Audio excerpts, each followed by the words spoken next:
Why does Amy always get to be the first one to talk every morning? I don't think it's fair. Agreed. Yeah.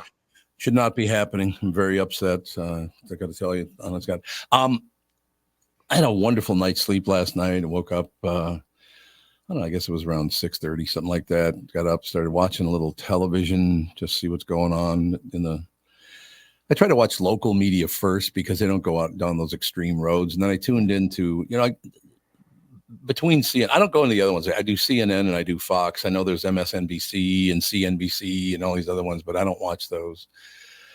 But I now understand why people are so. Remember, I've been talking for the last couple of weeks about how pissed off everybody is constantly. Mm-hmm. They're very angry. There's a lot of hate and all the rest of it.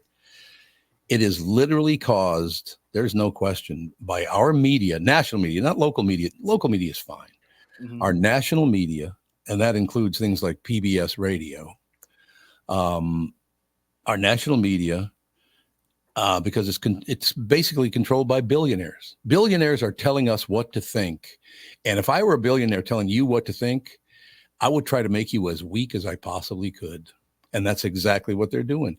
When you're that pissed off every day, you're very weak. You're very vulnerable. Yeah. But seriously, I'm watching all this stuff and I said, this is so obvious that you people, I sat down trying to watch the news. Here's the first three things I heard. The former president may go to prison. The current president may go to prison. The current president's son may go to prison. I'm like, Jesus. We're going to need a bigger cell. Some big cells, baby. But am I pissed? No, our politicians and our media are controlled by psychotic billionaires like that Bill Gates lame brain. That's why everybody's so mean and mad every day, because that's all they hear if they watch the national news. Local news, you'll be okay, except don't watch Eggert because he pisses me off. Yeah, obviously. I mean? He's telling lies. I remember being a little kid and one time turning on Woody Woodpecker before school, and the time went too fast when I turned on TV in the morning. Mm-hmm. And ever since that moment, I don't like to turn on TV in the morning because it makes the time go too fast. I'm not. Yeah, it does. Yeah, I don't know what it is. I'll read in the morning, but I will not turn on the TV in the morning. I thought there was going to be some story about I remember as a little girl turned on CNN once by accident. No. You were done watching news at that point. But Woody Woodpecker, that's what I remember. I was almost missed the bus because watching TV in the morning, there's something about it that makes everything fast forward. I have to have a chill. I can read in the morning, but if I turn on the TV, I will lose track of time so quickly, Tom. So it amazes me that you can wake up in the morning and immediately watch news. Yeah, I've been doing that since, for 40 years. Yeah. It just became part of the whole deal. Now, I cannot do this. Can one of you do the Woody Woodpecker laugh? No, I guess we can't. I guess they can't. Hey, I wish I could do that. I would go in and somebody pisses you off, and instead of yelling at them, just go, to do that to you back. There was a guy that had a collector car in my hometown that when he pressed the horn, it made the Woody Woodpecker. No. Right. I thought it was the greatest thing. What if he was about to get in an accident and that's what he has to push? You're walking through a crosswalk, he's about to hit you, all you hear is, yeah, right. That would not be good. As your legs are flying through Yeah, it is. Was that Walter Lantz? Is he the one that did that voice? I don't know. AJ, did you even watch that? Or are you? I know of Woody Woodpecker, but that is before me. I mean, it was technically before my time too, but I don't know why. I just remember specifically watching it, but I didn't even know if you would know who that was. Well, I had a weird. We had the Boomerang channel as a kid. It was wasn't that in kind of an association with Cartoon Network? Yeah. So I would have the Codename Kids Next Door or the Misadventures of Billy and Mandy or whatever. Yep. But then Boomerang was the Jetsons and the Flintstones and Bugs Bunny and those guys, and they Popeye sometimes too. Those were awesome. I wish they showed more Looney Tunes just regularly nowadays. The curdling screams when somebody stubs their toe always made me laugh out loud. And I can't confirm that they're on Tubi, but you should check out Tubi because the other day I was scrolling through there and they have a lot of classic TV shows. Like I remember being in 3rd grade, me and my little brother we lived 5 blocks away from the school, and we would sprint home every day because we knew right at 3:30 Gilligan's Island came on, and we thought it was the coolest show ever. It is, back in the 60s, I think 64 is when it first came out, and we would watch Gilligan's Island for 30 minutes after school because we thought it was the coolest show ever. Yeah. Very quick, you just gave me a great memory by bringing up Woody Woodpecker. I hadn't thought of this in years. I had a friend named Norm. Fortunately, Norm died young, one of those guys. Neighborhood deal, I guess. But we're sitting around drinking beer and smoking pot and watching Woody Woodpecker. What the hell? That actually sounds awesome. Oh, it was phenomenal. It was a great day, except for this. So he's like sitting back in his chair like this. Yeah. He's going like, Woody Woodpecker's kind of a prick. Yeah. What? He is kind of a prick. Technically, that's what Like he's literally a jerk, and he like ruins everyone's lives. And it's like, if you're a homeowner, good luck. Okay. Right. That's maturing though, I feel like, because when I was a kid, I would watch like SpongeBob. Yeah. I'd be like, that Squidward guy, such a pain in the butt. Like, lighten up. I have grown to Squidward was right. He is so right. I want my neighbors to leave me alone. This isn't as true as much now, but when I was working in retail, hey, customer, come in, tell me what you want, and please leave. I don't want to like get to know you on a impactful level. I just want to help you find the piece of equipment or the whatever that you're looking for. Like, let's get it going. I just want to do my own thing and enjoy myself. So yeah, Squidward. I mean, it took me some time, but boy, he is right on the money. Tom, it was like Squidward was this like little guy, like this little squid guy that they always made. I watched it every week. Oh, well, I love that show. Well, what sucked is like he had this passion for flute. He did. He did this beautiful passion for flute that he would just clarinet, sorry. Clarinet. Yeah. And he would just play on his own and just mind his own business. And Mother Trucker, SpongeBob just would like break things and interfere. And it's like, this guy has a hobby. I don't even have a hobby. Like, I would love if I would like passionately would go play by myself. Like, that's like the definition of minding your own business. Don't you have hobbies? I mean, like, not like where I go play my clarinet. Like let that man have some peace in his life. Also, if the show was adapted into a SpongeBob remake, Brittany, you would probably be SpongeBob. Yeah, I know. Okay, I'm aware. You would be. So the fact that you identify with Squidward more is bizarre to me. Tom, I think it's because Justin is Squidward and I am SpongeBob, and I have empathy for people that I'm like, Tom, I SpongeBob you all the time, and I'm so sorry. I love SpongeBob. Honest to God, when I think it was Andy that first pointed it out to me, I think that show's hilarious. The whole thing. And I love the fact that a squirrel wanders around the bottom of the ocean wearing a helmet. Yeah.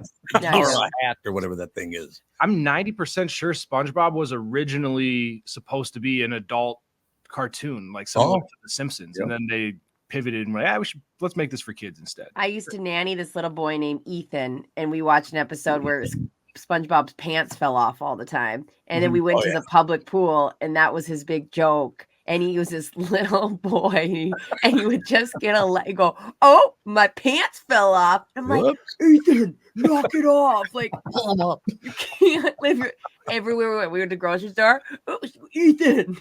That would be terrifying. Ethan. So he would be standing there naked from the waist down? Yes, just full on. And he would have this little butt. He was this little guy. Oops, my pants fell off. I was like, Ethan.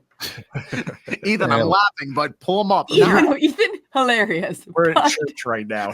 Read the room, Ethan. Read the room. There you have it, ladies and gentlemen.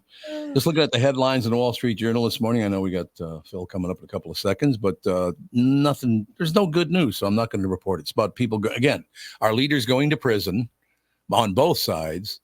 The news media destroying everything they possibly can. And like I said, being run by big money, it just continues day after day. The three headlines I'm looking at right now would be the world's most anonymous CEO is about to take center stage. There's proof of what I'm talking about. Yep. Those people run our lives. There's no question. Penn donor pushes for university president's ouster. Why? Just because she went after Jews? Why would you want her kicked out? I still can't believe they did that. Why in the United States of America, the land of the free and the home of the brave, you're going to go after one particular pocket of people? Didn't you learn anything from the first 200 years? Yeah, it's brazen the amount of blatant racism that can happen in a public forum. You go, what? What are you doing? And then, of course, the third story is Hunter Biden indicted on tax charges. So it's all really good news. I'm calling Jews names. I'm stealing from the people, might go to prison. Another anonymous CEO, world's most anonymous CEO. They got control of everything. It's just absolutely amazing, isn't it? Yeah, it's rare that I'm like, well, what's happening in sports? Right. Yeah, that's true. But then people, news. Don't let me get in your way there. Sorry. Phil Mackey now joins us, ladies and gentlemen. What's happening, Pally? Oh, we got so many things in sports. So many things. We got the Timberwolves are the best team in the NBA. The Minnesota Vikings are currently the 6th seed in the NFC, Tom. I mean, I don't know how much more positivity we can take as Minnesota sports fans around here. 6th seed in the NFC. That's where they are. That's okay. I mean, there's 7 seed. There's 7 playoff seeds. Right, right. So they're safely in right now. If the playoffs started today, she's probably get smoked in the first round by 2 touchdowns. But we don't have to talk about that. The team sucks. Let me just say that. You suck. I haven't even watched the last 2 games. That team sucks, and I'm not going to watch them anymore. It's tough. It's tough when the bye week debate is, okay, which one of these backup quarterbacks that likely has no chance long term should you lean on here? So Josh Dobbs, the Pastronaut, will get another chance against the Raiders this weekend. I love Pastronaut, by the way. It's a good word. No, it's a situation where I've been watching this team since I was a little boy. So I can do things like I've supported this team. I love the Minnesota Vikings. Matter of fact, I love them to the point I can't watch them get the piss beat out of them. Yeah. That's why I knew they were going to lose to Chicago. I don't know how the hell I knew it, but Jude's knocking on the door back here. Let him in. Well, yeah, I think Maya's out here. She's kind of outside my door. Maybe Jude and Maya can. I think have it's a dog abuse date. if you don't let him in immediately. It's so ridiculous. Now Jude's just going to sit there and want to go back out where Catherine is. Oh, he's the bestest boy. He just wants to be part of the action. That's what's happening. Do all dogs knock on the door like he does? No, he's such a polite boy. He honestly is like, what? He's like, sorry, I'm late for work. Yeah, late for work. You know what that indicates? What that means? Catherine's gone. Catherine's gone. Yeah, she went somewhere, and that's why I don't want to hang out with you unless Mom's gone. Then I'll hang out with you. Anyway, sorry to interrupt. You guys are talking about your football team. No, it's actually been very exciting on the dog front at our house because this probably happens. How many of Tom and I have dogs? You guys have dogs? Brittany, Tevin, Age, we're all Everybody. Dog people. What's funny is like when your dog. So Maya, we have a little outdoor area just kind of right on our back patio, and she discovered that there was a rabbit out there like a month ago. So she went out there and there was a rabbit, and so. Of course, every single time she went out then for the next month, she assumed there's going to be a rabbit. So she sprints around the corner. And of course, I'm telling her like, Maya, we can't be barking up a storm out here. Yeah. Until last night, the rabbit was back. Validating Maya's suspicion that there's always going to be a rabbit. Always going to be a rabbit. Gaslighting her this entire time. My dog once found a half of a hamburger on our 3-mile walk we do. She searched every day. Every time we walk by that area, Robot's like, Mom, I better check. And I'm like, it's not, never. But every time. The magic hamburger tree might be delivering more It's been like 3 years since it happened. But every time, that's like the epitome of an optimist. I'm going to ask you guys a question because I never understood that dogs had the memory they do have, kind of what you're talking about. Because we hadn't been somewhere for like a couple of years. We went on vacation, went to that place, and he walked up to his favorite tree. Like, how the hell do you even remember this? Right? I've been waiting 5 years to go back to this tree. Exactly. Sniff it and pee on it. Yes. I had no idea the dogs had memories. They have phenomenal memories. It's unbelievable. They do. I read an article last week explaining how dogs have the ability, they can't count, they can't do calculus, but they understand number figures and they understand.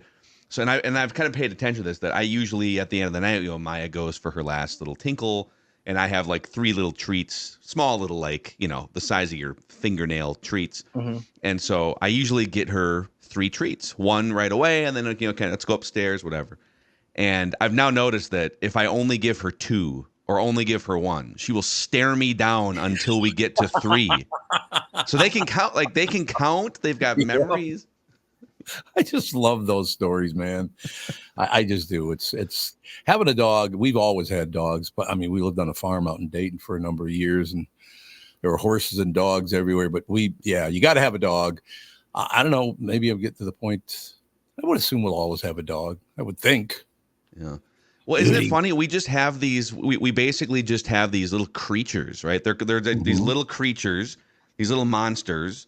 And we have them for like 10 or 12 years, and they're just. I've probably told you guys this before. If I rank like the top family members and animals in my life that I've gotten the most emotional when they die, animals take up like easily 3 of the top 5 slots. Yeah. Easily. Yeah. No, I remember that exact. Did you ever have to come upon a pet that had taken the deep dark drive? You happened to be the one that came home. I grew up on a hobby farm in Corcoran, Minnesota, next to County Road 30. So we used to have like 15 cats running around in Corcoran. No, we actually lived right down the road. We were in Dayton, but God, I couldn't have been more than a couple miles from you. And if an animal strays onto one of those county roads where people are driving at 75 miles an hour, don't cross the road there, Bootsy, Bootsy, nice name for a dog. I like that. It all works out. I think it was a cat, actually, but it's still tough either way. Who's the great comedian had the wonderful story about, he's growing up in the ghetto and all that stuff, and his neighbor, a woman, had a cat and named the cat Tiz. Tiz my cat, right? Tiz. Instead of this is my cat, she went Tiz. Is your name? Yeah. He said the problem was she was kind of an attractive woman, and if the cat went out and she couldn't see it, she'd go, here it is, here it is. Oh no. So everybody thought she was a hooker. Nice story. Oh my God. Who that was. That was wonderful. Anyway, moving forward. So sports, we got the Vikings are going to play a game on Sunday. Yep. Who do they have Sunday? Green Bay. They got the Raiders on. So they're going at Raiders, and then they're going. And these are backup quarterbacks they're facing the next couple weeks, but they're facing the Raiders, and then they face the Bengals. But here's the thing about the Bengals backup quarterback. He used to be a backup quarterback for the Vikings like 3 years ago. Jake Browning. He played college football at Washington. Sure. We're looking ahead here 2 weeks on this, but so the Vikings cut him. I think the last camp he was in was maybe the 2021, or it was a couple years ago. But the Vikings cut him in favor of Sean Mannion, who Kirk Cousins preferred as the non-competitive backup, right? He liked Sean Mannion was a friend, kind of a good guy to break down film and help him out. Well, Jake Browning just took over for Joe Burrow and threw for like 350 yards in a win over Jacksonville last week. So the Vikings might want to do a better job of just keeping the good quarterbacks in their backup stable going forward, I guess, is the moral of this story. Why have the quarterbacks become such a problem for all of Minnesota? It's weird. Well, and then and then don't get me started on the Gophers, and I don't want to sit here and savage a 20-year-old kid, but so Callie McManus was the Gopher starting quarterback, and he wasn't good. And you could make a case, okay, maybe the coaching was bad, maybe they just don't have great receivers or whatever you want to say. But what I hate about the current climate of college football is because they've got the transfer portal. So there's like 1,000 football players in Division I decide after the season's over, because it's a wide open transfer portal now, that I don't like playing here anymore. The coaches don't want to start me. The coaches are mean to me, right? And they just peace out and they go to the transfer portal.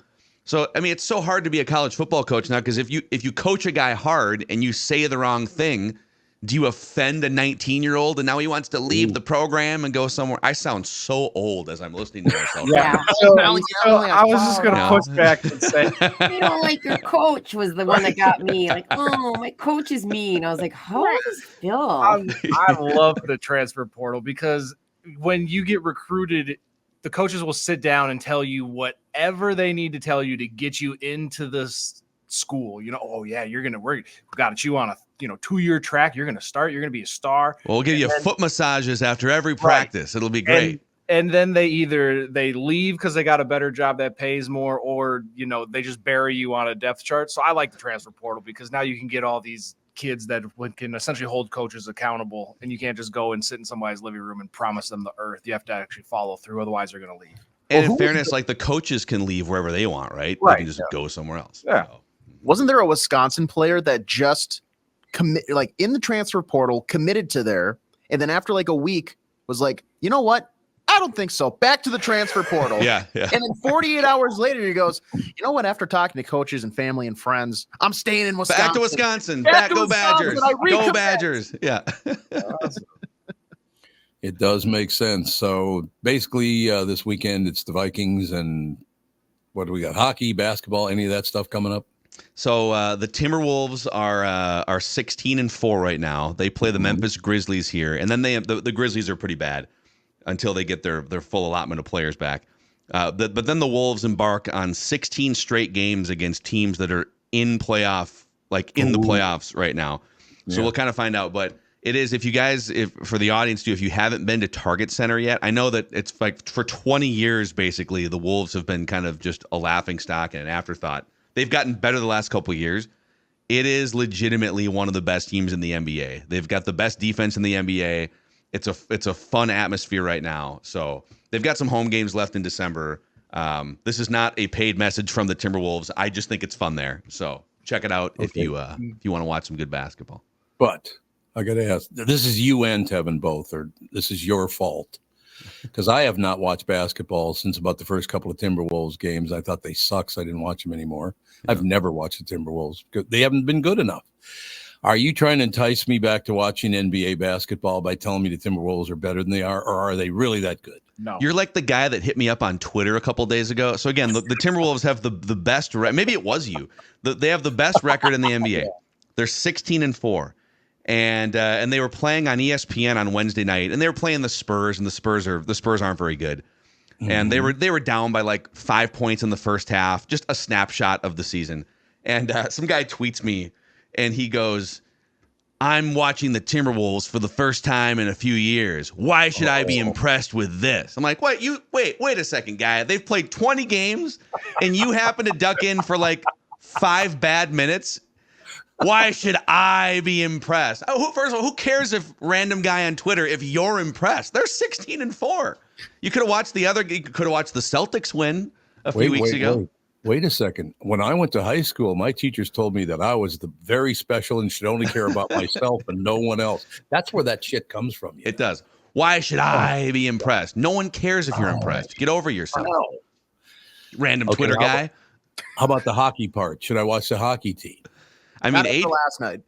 Yeah, AJ. I think the shine of firing a coach and being motivated might have worn off there. Yeah, well, it is worse too because they're on their West Coast Canada tour right now. So it was a 9:00 puck drop against the rough and rowdy Vancouver Canucks. 2-0 shutout. Casey DeSmith should not be shutting you out. They're missing some people on defense. John Merrill simply cannot be on the blue line anymore. But it bump in the road. I'll take the 5-1 record under John Hines as long as you get some points on the rest of this road trip.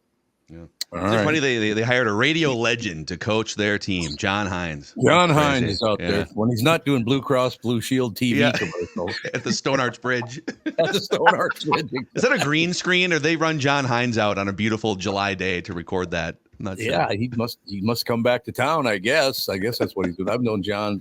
He and I worked at 1500 KSTP about 1,000 years ago. It was unbelievable. Great guy. He's been a great friend for many, many, many years. So it's good to see him doing those TV commercials, and he's doing a hell of a job as a hockey coach. He is 5-1 as a hockey coach. Who would have known, man? Should have started earlier in his career. Yeah. All right, Phil, looking forward to talking to you on Monday. All right, see you guys Monday. Thanks, pal. Phil Mackey, ladies and gentlemen. Score North. Got to take a break. Be right back. Got some Chris Eggert coming up in a couple of minutes.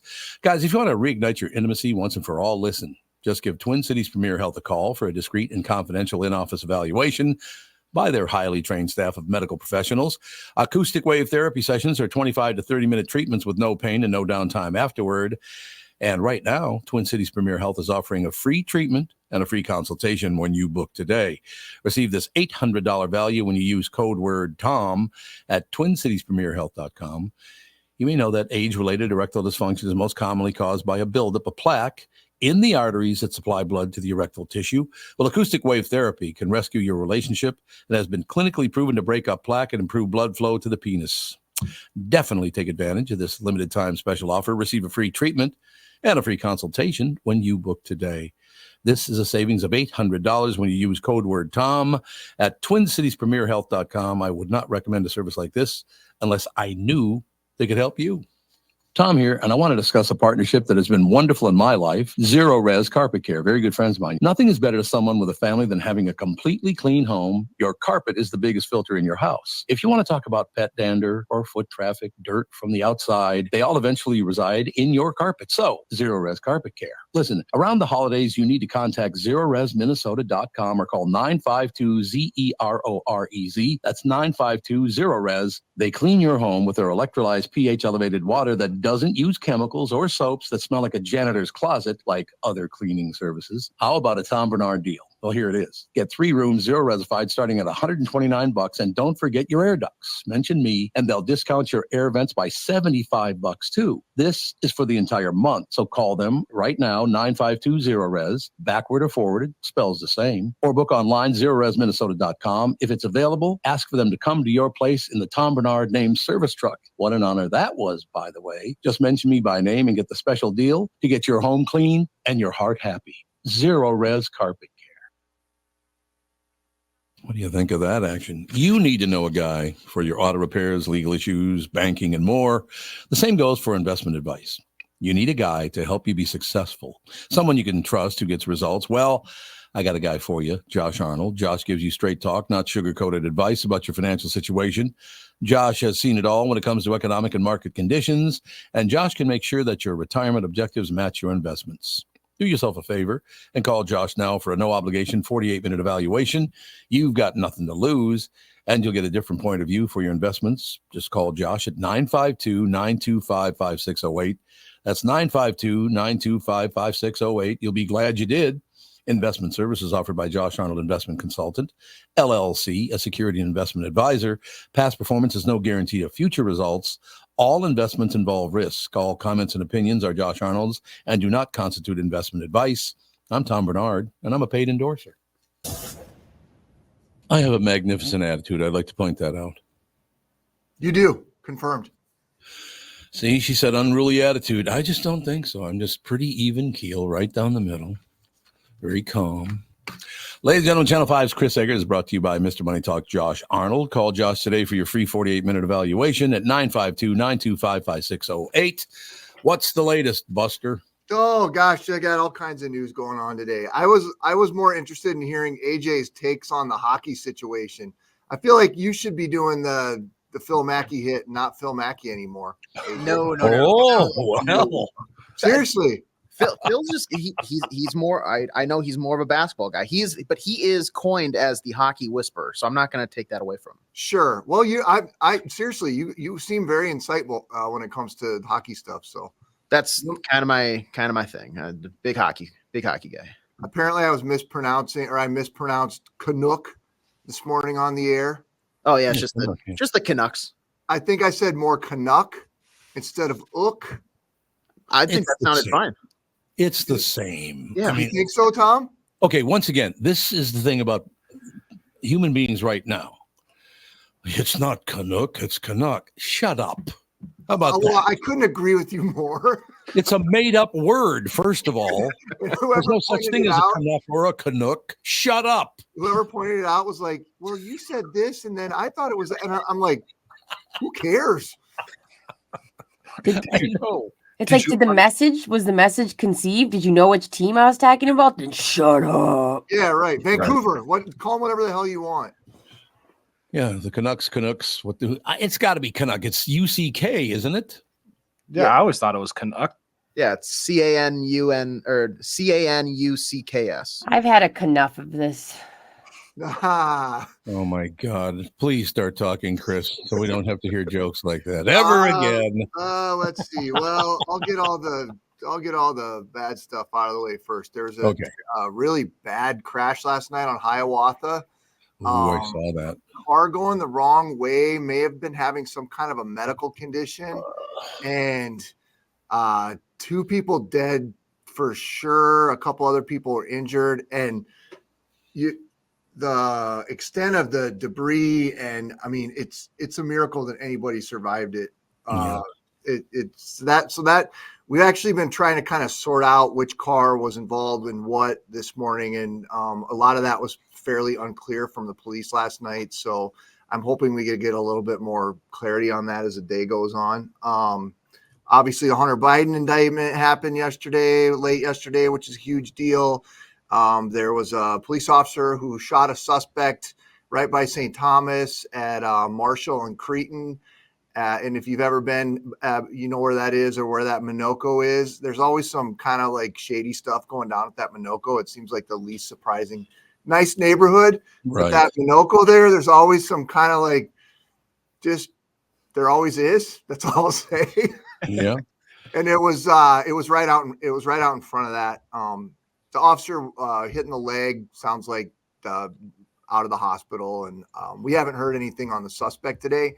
I did hear that they were listed in critical right away, but the person was also shot in the head. So I wouldn't be surprised if that changes at some point if we get an update on that. But I think it's great that Brittany's only shot 2 people, not 3. So that's good. Yeah, I at least have that going for me. Which is nice. I've had a Canuck of this as well. Oh my God, now she's never gonna let it go. Yeah, sharpshooter. That's a real Canuck to figure out there. That's for sure. No question about it. You guys want to go see the state flags? You can see them this weekend. They're on display at the Mall of America. Oh, we can get eyes on before we commit to which one we really see it in person. We haven't picked one yet? No. I thought they did. They picked a seal. Oh, they've not picked the flag. Whatever. I know. It's what were you going to ask, Tom?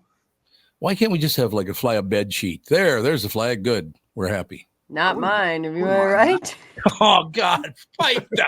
God, that's the Japanese flag. But anyway, Jesus. What? What? She started it. I'm sitting back and oh my God, unexpected menstruation. Am I right? Not high-fiving everybody. Like, my God, that was great. The 2-second like click I saw for Chris there on that one. Oh wow, that was. Oh, now I know what he means. Irregular cycles. Am I right? No, two's enough. We've reached the quota for high fives on your period jokes today. Chris, let me ask you a question. Yes, sir. I woke up this morning in a great mood, got a lot of sleep. I tuned in the national news. Local news is good. Like I said, you guys do a great job and all the rest of it. The national news, the top 3 stories going back and forth between the two are the former president's under indictment. The current president will be under indictment. The current president's son is under indictment. I'm like, there's never been anything like this in our history as a country. Has there?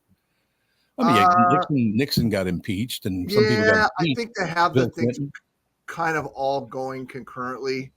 What a bunch of criminals.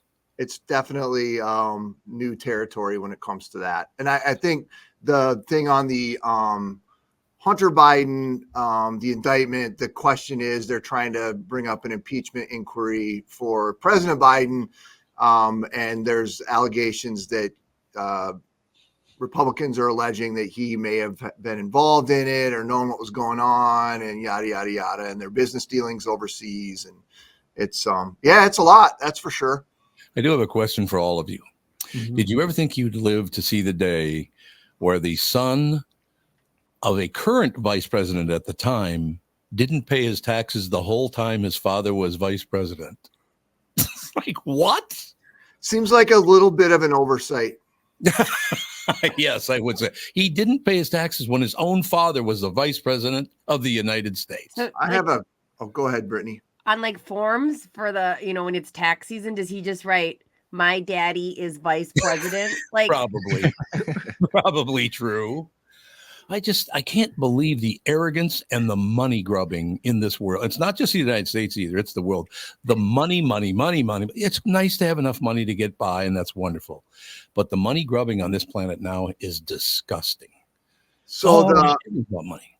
The indictment says much of that income came from foreign entities. Prosecutors wrote that Hunter Biden, quote, spent this money on drugs, escorts, luxury hotels, exotic cars, clothing, and other items of personal nature. In short, they say he spent it on everything but his taxes. So I have a question for you, because there's one thing that I heard this morning. To this day, I still cannot believe it. Between 2016 and 2019, Hunter Biden withdrew money from ATMs. You know how much money he withdrew from ATMs in that 4 or 5 year period? How much? 1.7 million. Damn. That is so impressive, because there's a limit on the amount of money you can take from an ATM. It's like $1,000 or something. Also, That's not high. That's like such a reactive lifestyle. Can't you go to the bank and get something out that week? Like, that is like, you are living. Okay, you need to be a little more proactive. Grandma, you're gonna start the week by going in and getting your my little envelope. Let me get my envelope for the weekend, Brittany. Tevin's right. Did you give her caffeine this morning? Way to go, you guys. Anyway, she's just sitting back laughing at me. That means, Tevin, that he had to, if the limit is $1,000, which I believe most places, there's some places it's $2,000, but let's say he had to withdraw $1,000 every day for 5 years. Yeah, and like, he's doing other stuff. So I'm assuming somebody went for him. Like, somebody got his pin, and like that was their job every day to go around to various ATMs, because you don't just casually withdraw $1.7 million. Well, and I'm asking this rhetorically because I don't have these kinds of rich guy problems. But if you have more money in the bank, do you get to take out more than $1,000 a day?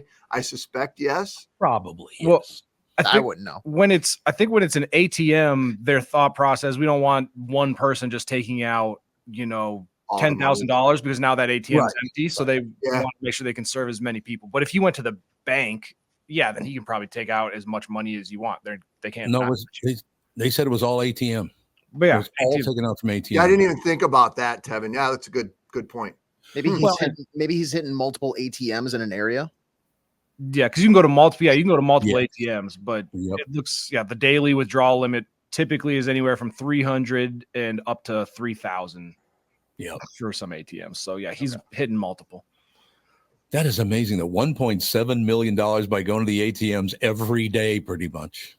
That's an amazing stat, don't you think? Absolutely. That's some impressive dedication, like consistency. Like, I'll give him that. And I love the fact I'm not paying any taxes. My dad's the vice president. Hey, I hate paying taxes too. I would love to not pay my taxes, but I wish my dad was the vice president. I'd commit so many felonies if my dad was the vice president. Oh God, you all are so lucky. Oh God, here we go. I would be the opposite. I'd be just little stuff. Like, I'm not waiting in this line. Now my dad's the president. Like, I thought you were gonna be like, I'm gonna take a Twix bar from the gas station. Yeah, put it on my tab. What else is happening in the news, Chris? There's a list that came out of the most mispronounced words of in the United States and Britain, according to the company Babbel. Have you guys seen this? Mm-hmm. I've not seen it. No. So they use several tools to identify the top words that news anchors, politicians, other public figures have struggled with. Was Canuck on the list? It was not, although it should have been. I have a guess. Yes. Because it's a word that everybody mispronounces. Mischievous. Oh, because they say mischievous. Mischievous, yeah. It's mischievous, not mischievous. Look at how it's spelled. That may be in the big picture, but that's not one of the ones that stuck out for the year. Really? Okay. Yeah. So for the ones for the year was the actor who starred in Oppenheimer, whose name is Cillian, but it's spelled Cillian. And so a lot of people say it's Cillian, but it's actually Cillian. Mm-hmm. Okay. The next one you've corrected me on before, Tom. What is the name of the biotech entrepreneur and Republican presidential candidate? Vivek Ramaswamy. Oh, yeah, Ramaswamy, yeah. Vivek. That's how they say it. Yeah, Vivek, yeah. Oh, okay. A lot of people mispronounce the first name, AJ. So yes. This one I've seen. I've never attempted to say because I don't think we normally have a lot of pop culture singers on the Five Eyewitness News. She's a singer, SZA. Oh, SZA. SZA. It is SZA. Yeah. Yeah. A lot of people say Sa or Sa or something according to Babbel. Did she use a scissor to cut? I mean, she means scissor, correct? SZA. Yeah, but I mean, she means scissor. She's going, I cut my hair with my scissor. Yes, I think that's actually what she sings about. Oh, it is really cutting her hair? Yeah, cutting her own hair. I doubt it. The dog shit they sing about today. I wouldn't doubt they sing about, I cut my hair and I'm beautiful. I'm much better than you. That's there. I just did the whole song for you. Nailed Just it. remember SZA. SZA. Okay, scissor. We'll remember that. Thanks, Chris. That's pretty much what I got to contribute to you guys today. Well, that's some hard lean in on that one. There's no question about it. I mean, I've got more, but I just, I'll just leave it at that. I'll be honest with you. I went through all the publications this morning. There's very little to talk about today, which in a way, I guess is good.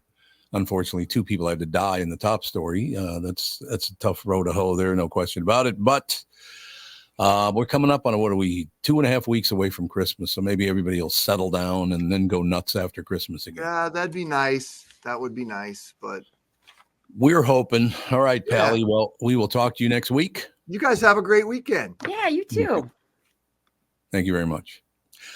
Ladies and gentlemen, Channel 5's Chris Eggers brought to you by Mr. Money Talk Josh Arnold. Call Josh today for your free 48-minute evaluation at 952-925-5608. That's 952-925-5608.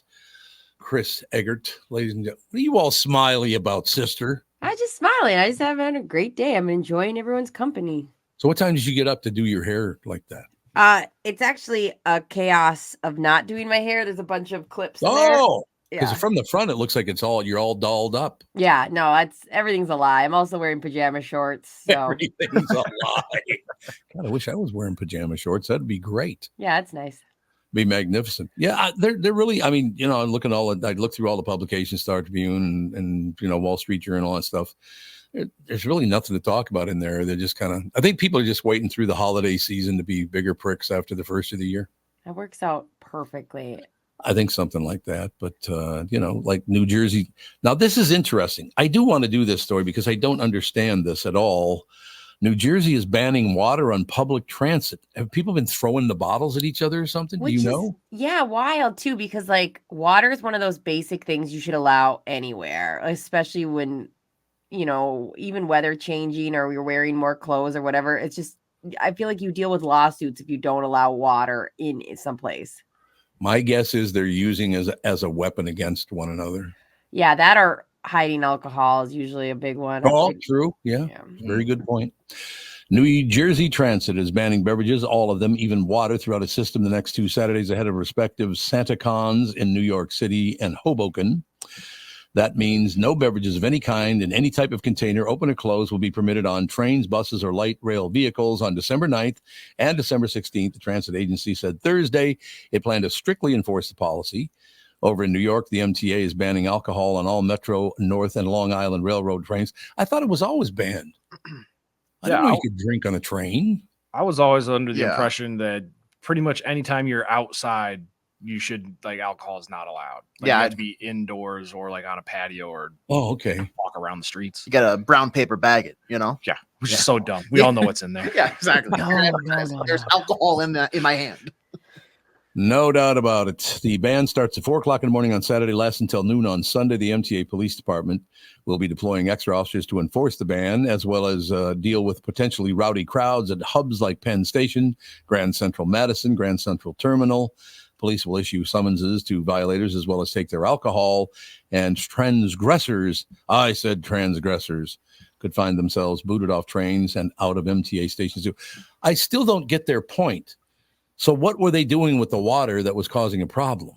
I think Brittany was on track of this where they're shutting it down because of Santa Cons, which for the holiday, and with people being dressed up with beards on their faces and, they're all dressed in red and stuff like that. You can't really identify people as easily. So I think they're banning this so that they're not sneaking alcohol onto the trains to then get drunk and do maybe commit other heinous acts. So you think it's just basically that you could still pour vodka in a water bottle and it look like water? Yeah. They don't want Santa's That's getting right. lit. Yeah. That sounds like what it is. You ever seen that? No. Drunk Santa? drunk Santa? Yes. Yes, I have. I have too. What was the I hear movie? you. Bad Santa? Yeah. Yeah, that's right. Okay. Where did you see it? Well, I don't want to go into detail. Was you the drunk Santa? I have been a drunk Santa as well, because one time we had to sell Finnegan's beer and we had our Santa canceled and I had to wear a Santa suit. So I have been a drunk Santa, but I've also seen a drunk Santa. We also had a drunk Santa at an event before, and it was kind of amazing because, like, Please tell. well, I mean, I don't want to go into detail because he was a lovely guy and we had him every year. But he, you know what? If you're going to be drunk, being a Santa is a time to do it. You just have a kid put on your lap and there's a lot of parents there. It's fine. It's a pretty boring job. I have to say, like, out of all jobs that you're going to be around kids, being a drunk Santa is not that big a deal. I think it's wonderful. Those videos they have of like Santas walking to their car and all of a sudden they pull over and pee on the wall. Yeah, I'm fine with it. Why?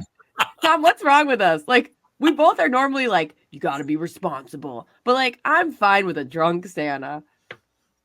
Me too. I got no problem with it. As long as you don't hit the kids, I'm good to go. Yeah. You start choking the kids out, that's a problem. And like, Santa's one of those ones that you're always like an inch from them. So it's like, nothing creepy's going to go on. You have kids crying in your face. You have kids like you can barely hear. So I'm fine with them being like, oh, next. Ho, ho, ho, ho. Santa, why does your breath smell so bad? It's just the eggnog burps, kid. Let's move it along here. You're getting cold. No question about it, ladies and gentlemen. Actually, no, I won't do it. I was going to go after Sandsphere, but I won't do it. Do You know what I mean? Do it. What's that? Are you feeling sick? I said, yeah. Are you feeling okay? Do you have a fever? Do we need to send help? Yeah, the three of you, that's my fever that I've got. I'll tell you that. And then add Sanny to the mix. Actually, we do have to take a break because Sanny is coming up next. Got to hear what he has to say. His take on, you know what I love is you got Phil's take on sports, and then a half hour later, 45 minutes later, you got Bob's take on sport. I like that, the different views. Yeah. Well, sports are very important, especially I think in the winter, basketball, hockey, all the rest of it. And then the last, 4 or 5 games of this. We do need sports in the winter in Minnesota. There's no doubt about it. Absolutely. And I'm not a sportsaholic, but Phil and Bob do it in such a fun way. I always enjoy their report through and through. And so does Judd. Like they make, and they're not ones to go scared of going on a tangent. That's for sure. Yeah. No, I agree. I think it's great. We shall take a break. Be right back. Mr. Bob Sanford will join us right after this. You have all helped support MyPillow and their employees in these tough economic times. Mike Lindell knows this and continues to give back to listeners with great deals on his most popular products. Right now, you can save 50% on Queen and King pillows. The original My Slippers and the MyPillow 6-pack bath towel sets are back in stock. The proprietary technology makes them extremely absorbent, yet still provides that soft feel you look for in a towel. The set comes with 2 bath towels, 2 hand towels, and 2 washcloths. Regular price is $79.98, and for a limited time, you can get this 6-pack towel set for only $39.99 with promo code TOM. That is a 50% savings. What do you think of that action? So go to MyPillow.com, use promo code TOM to save 50% on the MyPillow 6-pack towel sets.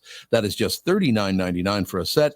This deal will not last long. Enter promo code TOM for this special and, of course, many more. Hello, I'm Brad Huckle, President and Chief Lending Officer at North American Banking Company.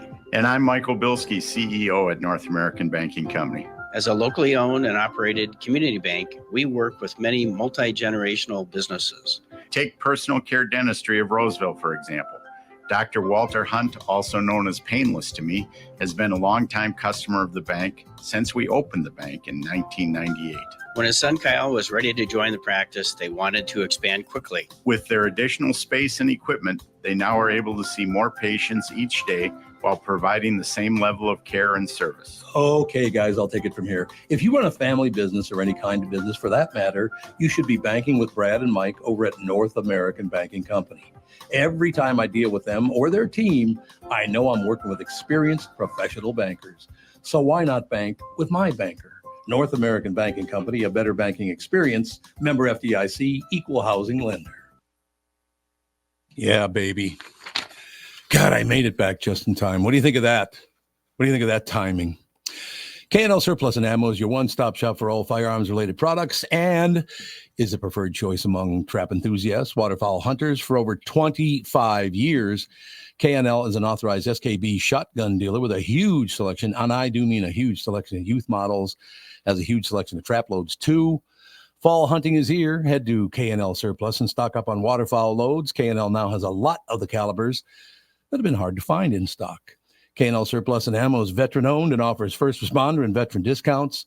Check this out. Mention this show and receive a 10% off anything in the store, and I do mean anything in the store.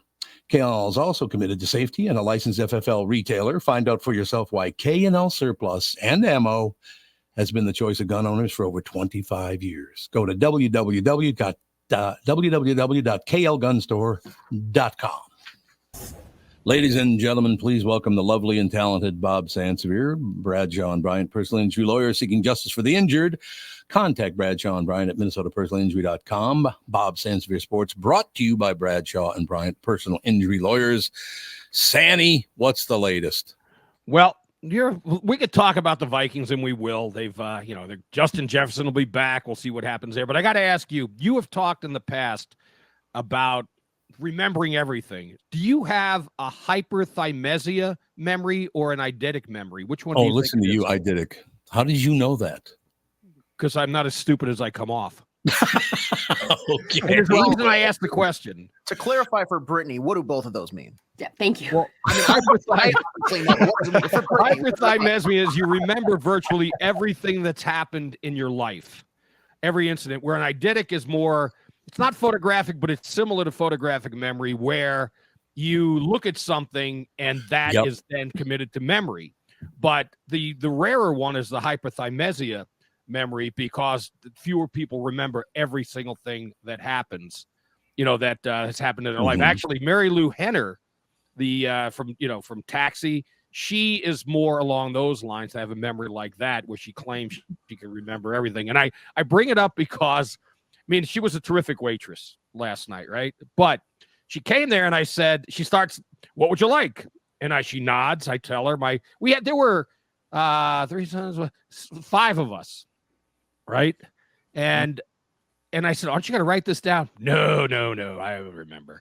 So she forgot the jalapeno poppers. Uh-oh. And when I paid the bill, I took it to her. I said, hey, it's not a big deal. You didn't charge us, but you forgot the jalapeno poppers. And I said, maybe you should have written it down. She goes, no, I have a photographic memory, which is not even what it is. I don't know what that is called. What she should have done is written it down, looked at the piece of paper, then her photographic memory would have kicked in, and we would have gotten our jalapeno poppers. No, you're right about that. Is looking at it is the big part for her. But what is the memory of recall when someone says something? That's one I don't know. What would that be called? Do you know? No, I do not know. I have no idea. And I'll tell you another thing. As time passes, your memory gets worse. That's the big problem. Well, yes, that is a problem. As a matter of fact, I was thinking about, I did a little, because I do, the BS show, I do it before I come on with you. Sure. And I was saying, and then the Patriots won, and Coach Bill, what the hell's his last name again? Oh, yeah, Belichick. I'm there, Bob. I understand completely. That's the first thing I started forgetting were people's names. And I'm talking about people I've known a long time. I started forgetting people's names. Do you think you get to a point where you have tens of thousands of names in your head and you just can't hold them all? Let's go with that. Okay, we'll go with that. Know what name I came up with before Belichick? It's not Berditsman. Bill Berditsman. Yeah, baby. So, yes, that's the one I came up. I'm going to recommend something to you that I recommended to Mike Bryant and his lovely wife, Allie. And Mike sent me a note. And the stuff is horrible smelling and horrible tasting. But it has, I think, 83 or 87 of the 103 minerals that we're supposed to, that are available to us. Have you ever heard of a product called Shilajit? Shilajit? Shilajit.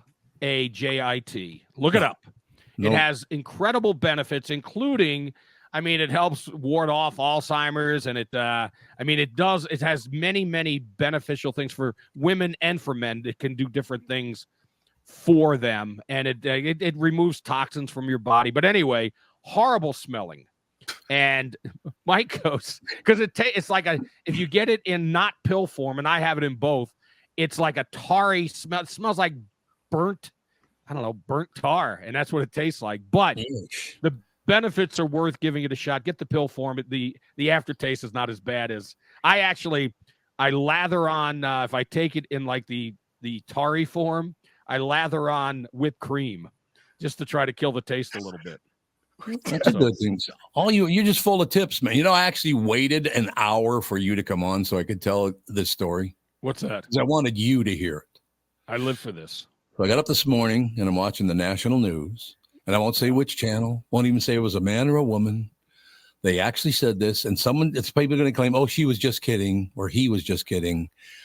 They were not just kidding. What? You know that the Panama Canal is low. The water level has dropped in the Panama Canal. You know that, right? Yeah, you can only get a canoe through it now.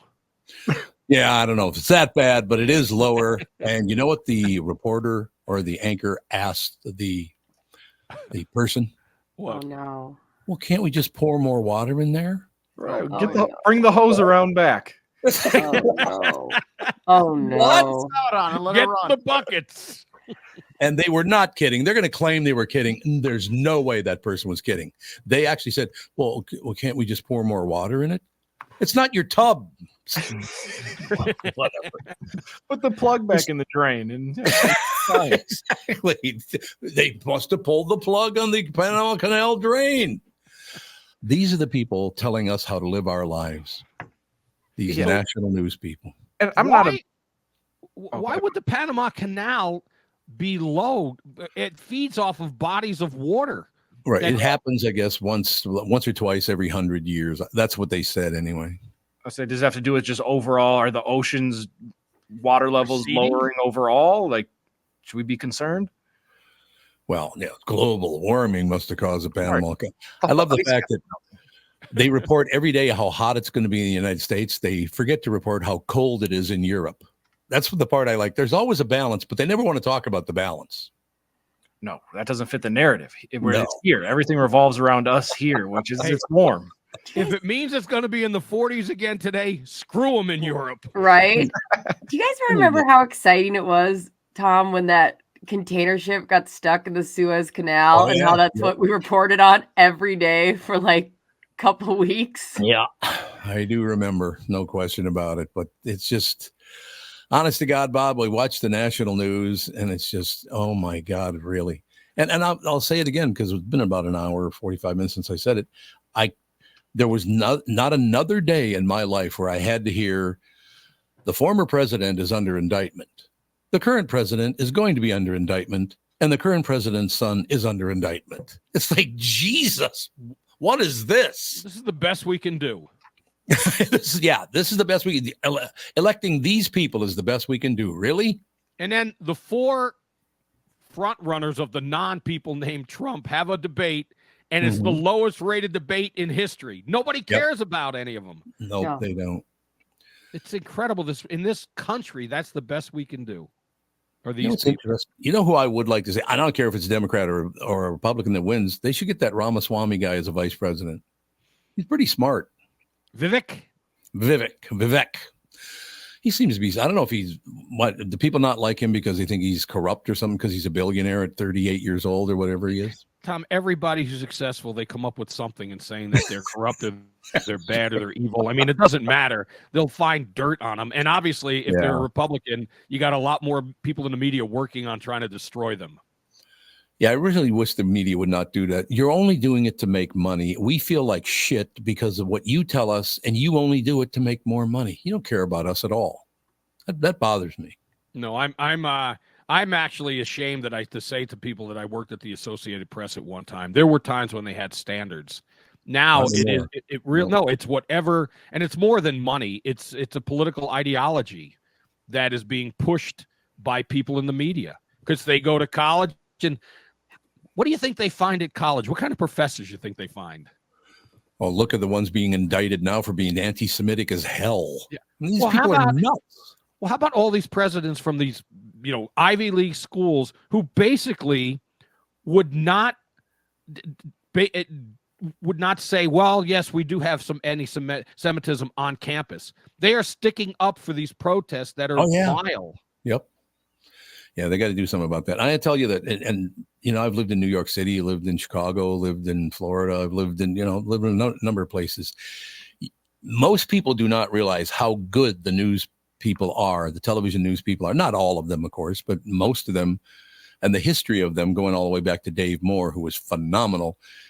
Minneapolis, St. Paul has the best local news in the country. And people don't believe that, but it is true. I remember, matter of fact, the first day I moved to New York, I tuned in the nightly news, local news.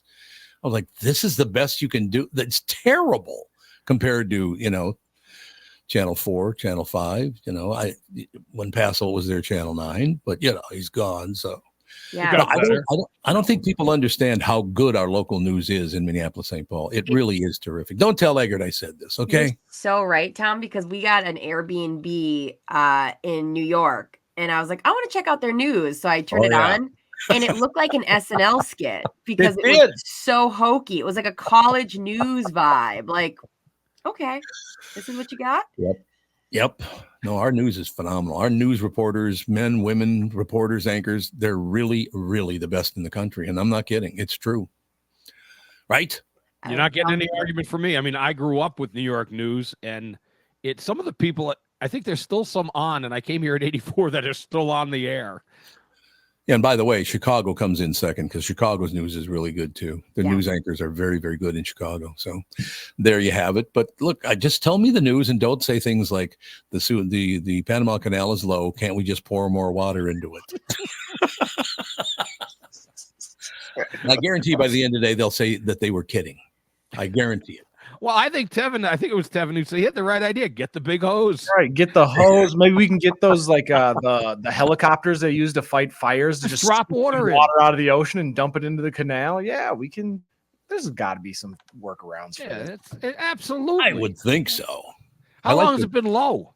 It's been months or just not that I know of it. I just heard about it about a week ago, so I don't know when it started. But yeah, I first heard about it about a week ago, something like that. So is there a bunch of ships that are just sort of out in the ocean and they can't go through? Like 200 of them, apparently. Jeez. How far is Suez from Panama? How many days would that take? Exactly. Man, that's got to be tough just sitting there. Last I checked, there were like 200 ships waiting to go through the Panama Canal. Is it clogged by one? Did one block it? It's not blocked like I don't know. Right? It's just so low. I guess at best, probably it takes forever to get through because it's so low. I would think. I don't know.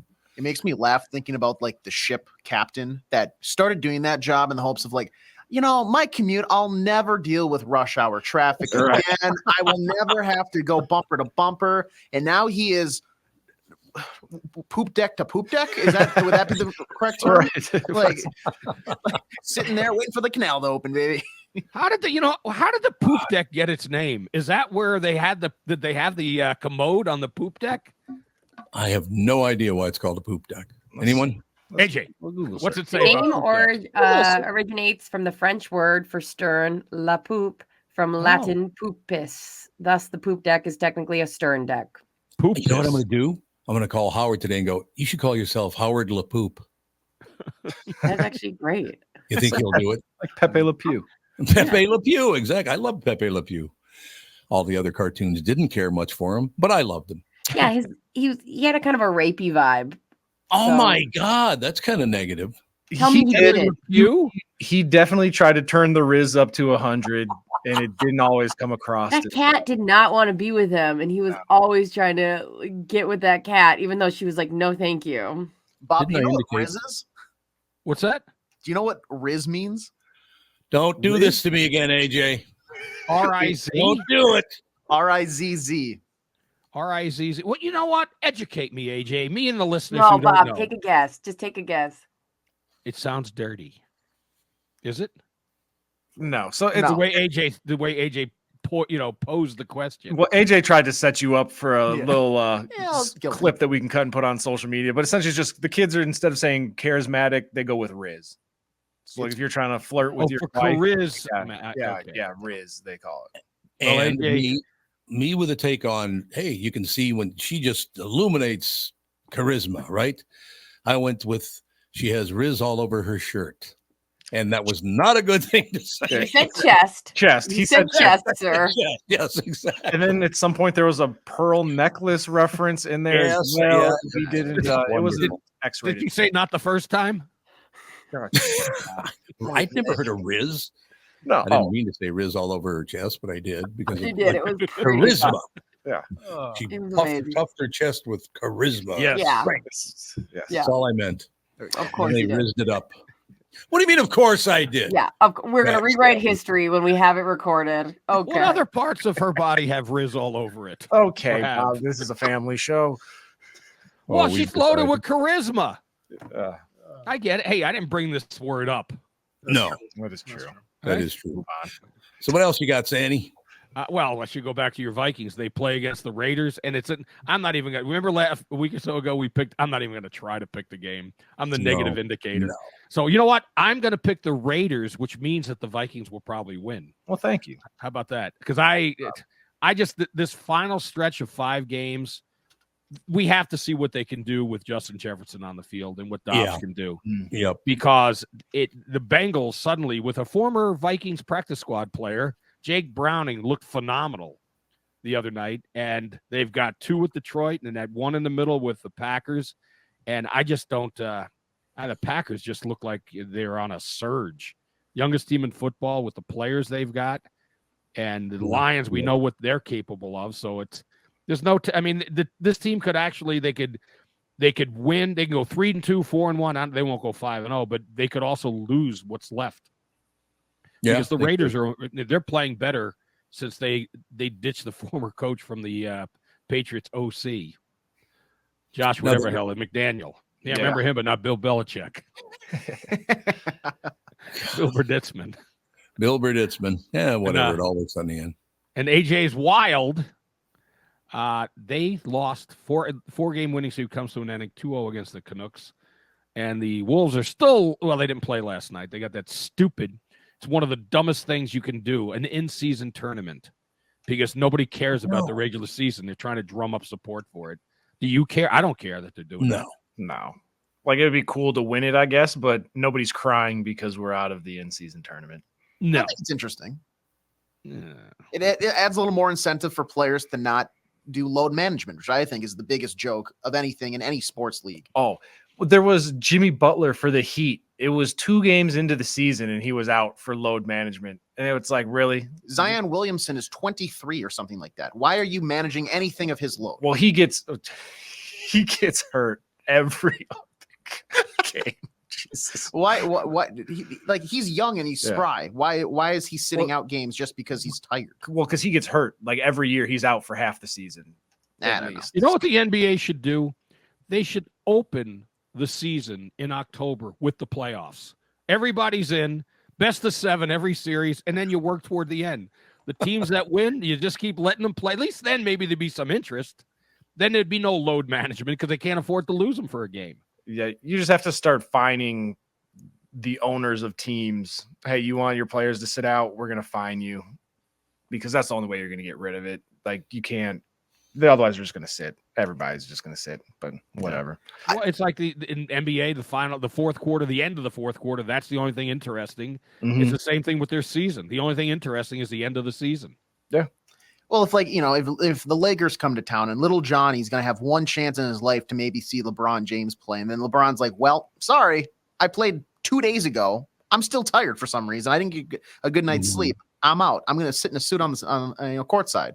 That's kind of a bummer. Play your stars. Yep, I agree. Earn your money anyway. Exactly. Tom, we're going too long here on the sports thing. You're fine. Don't worry about it. I'm trying to get my interest back up in the NBA because I have not been interested in the NBA since Kevin McHale was with the Celtics. I was a Celtics fan for a long time, and then that was ruined because I actually met Kevin. But in any case, Manny, he's not a bad guy. No, he's not a bad. He and I just don't get along. Okay, the 2 guys that you would have become great friends with if you had the opportunity. You didn't like Mason till you met him. That's right? true. Yeah, I've not talked to Glenn in years now, but I always liked him. McHale and Mike Tice, you would have loved those 2 guys. That's what I hear. Everybody tells me that Mike Tyson and I would have been really good friends. He's a great guy. Yeah. That's what I heard. That's what I understand. I mean, the guy loved bunnies, Tom. I mean, how could you hold it against him? He was a normal guy. For people who might not know this, out on was it Excelsior Boulevard, Bunnies is a bar. It used to be the Anchor Inn back when I was in my 20s. Did you know that? I did not. There was an Anchor Inn, yeah. And it became Bunnies. Bunnies. And by the way, how can you go to a bar named Bunnies and not have a great time when your server's name is Crazy? The bartender's name is Crazy. Did you know that? I love that. Hey, Crazy, give me a drink. Okay, we got it. No, I do like that place. Bunny's a great place. All right, Sandy, is that going to do it for you? I could do it for now. You're a good man. Uh-oh. I guess I'll be getting the call later today from management. We'll talk to you later, Sandy. All right, take it easy. Bob Sansinger Sports brought to you by Bradshaw and Bryant, personal injury lawyer seeking justice for the injured. Contact Bradshaw and Bryant at minnesotapersonalinjury.com. That's minnesotapersonalinjury.com. Who doesn't love Sandy, right? Right. Well, it took a little while for you guys to chirp back. Yeah, you guys. Now, do I like Bob or not? Let me think about it. I had to think about it. I had to weigh my options. I understand that. No question about it. Ladies and gentlemen, if you're hitting up a holiday potluck, do you guys do those holiday potlucks? Yeah. Do you? No. Do you mean like a holiday party, essentially? Yeah, pretty much. You got to everybody brings food, I guess. Yeah. What it is. Yeah. Do you do those? Yeah, I just did one last weekend. Oh, you did? Mm-hmm. It goes smoothly? Yes, I forgot I was supposed to bring food, so I went and got a bunch of stuff from Byerly's that they already had made. But it was fine. I was all women, so everybody brought really good stuff, and I just was in charge of sides. Hey, whatever works. If you're hitting up a holiday potluck this month, here are 5 dishes to steer clear of. Ooh. All we were doing the show is help people. You're welcome. So do you guys, the two of you, go to potlucks like Brittany did? Yeah, probably not as frequent as Brittany does, but I think they're more just holiday friends get together and everybody brings something. Yeah. It's not a formal thing. AJ's not doing it. No, not something that's in my daily holiday schedule. Not that it's not my thing, but it's just, it's not really an opportunity that arises for me. So this is not for you and me. It's kind of for Tevin, but it really is for Brittany. Thank you. Are you ready? Mm-hmm. If you're hitting up a holiday potluck this month, here are 5 dishes to steer clear of. Baked potatoes in aluminum foil. When the potatoes cool down, the moisture and steam in the foil can create a perfect environment for bacteria to grow. Who's bringing baked potatoes as your dish? Well, that is so lame. If that's your go-to, you need to get uninvited next time. Yeah, you're out. Yep. Baked potatoes. Yeah. Here, I brought you a warm potato. You can use foil to bake the potatoes, just remove it before it cools down. So just take the aluminum foil off. And by the way, that still annoys me that Brits insist that word is pronounced how? Aluminum. Aluminium. Yeah. Aluminium. Where do you get that extra I? Where is it? I can't find it. Aluminium. That actually upsets me. Look, they're British. They eat slop 3 meals a day. Let's just cut them some slack. Okay, you got it. Okay, so mayo-based salads. Now, I would never, ever go to a party, and I don't like mayo anyway. But if there's a mayo-based salad, I would never eat it at a party. No way. That's such a go-to, a mayo-based salad. Yeah, and I make a really good chicken salad sandwiches. I would totally bring that. No problem. I have no problem with that. All right. Are you a Miracle Whip guy then, or just altogether? No, I can't stand. I mean, you can put a little, a little mayo on my bread, but when it's an inch thick, it's Jesus. Yeah. Gotcha. It overwhelms everything. Fish and seafood, not only can they spoil easily at room temperature, it is also a risk for people with allergies. Nuts. It's another one that's bad for people with allergies. If a dish calls for sprinkling almonds or peanuts to finish a dish, consider leaving them off and bringing them in a separate container. If there are nuts in something you bake, make sure everyone knows there are nuts in something you baked. Is that because nuts are grown differently now? Because I don't ever remember somebody being allergic to peanuts when I was a kid. But then when I was about mid-20s, all of a sudden people, particularly kids, were allergic to peanuts. And I know they changed the way they grew them. Is that what did it? Is that what caused the allergies? That might be part of it. And then there's another theory, Tom. So for the longest time, they used to tell parents, do not give kids peanuts until they're 1 year old. And they realized that really brought up the peanut allergies because they weren't exposed to it. And so now they say as soon as they start eating solids, you mix together like a little bit of peanuts, like with something else. So you water down peanut butter and you have them exposed to it. And you like watch for that reaction. So they really changed the way they look at peanuts and introducing it to children. I like it. Ladies and gentlemen, got to take a break here because in just a few minutes we have a very special guest coming up, Damon Dash and Freeway, as a matter of fact. And is Freeway the name of his band? Freeway is was a rapper, I guess still is, but now they're doing the rock and roll. Damon Dash is an executive for Rockefeller Records, and Freeway is one of his artists, and now they're doing a rock album. All right, we're going to talk to him about that in about 3 minutes. Holiday shopping season is happening right now, and you can save up to 70% off your shopping with the Tom Barnard Holiday Online Auction, December 8th through the 14th. Matter of fact, today through the 14th, auction teams together. Auction items include a 5-night all-inclusive golf vacation for 2 at La Romana, Dominican Republic, from Escape With Us Vacations. I have been there. I played golf there at La Romana. You are going to love that if that's what you get. A riding lawnmower, trimmer, and blower from Tri-State Bobcat. See, that would be for Catherine, though, because I ain't mowing the lawn. Forget it. And, of course, an ice fishing trip from Ballard's Resort. Great, great things, ladies and gentlemen. Visit TomBernardShow.com. Enter keyword auction to view items and bid. That's TomBernardShow.com. Keyword auction. Bidding ends December 14th.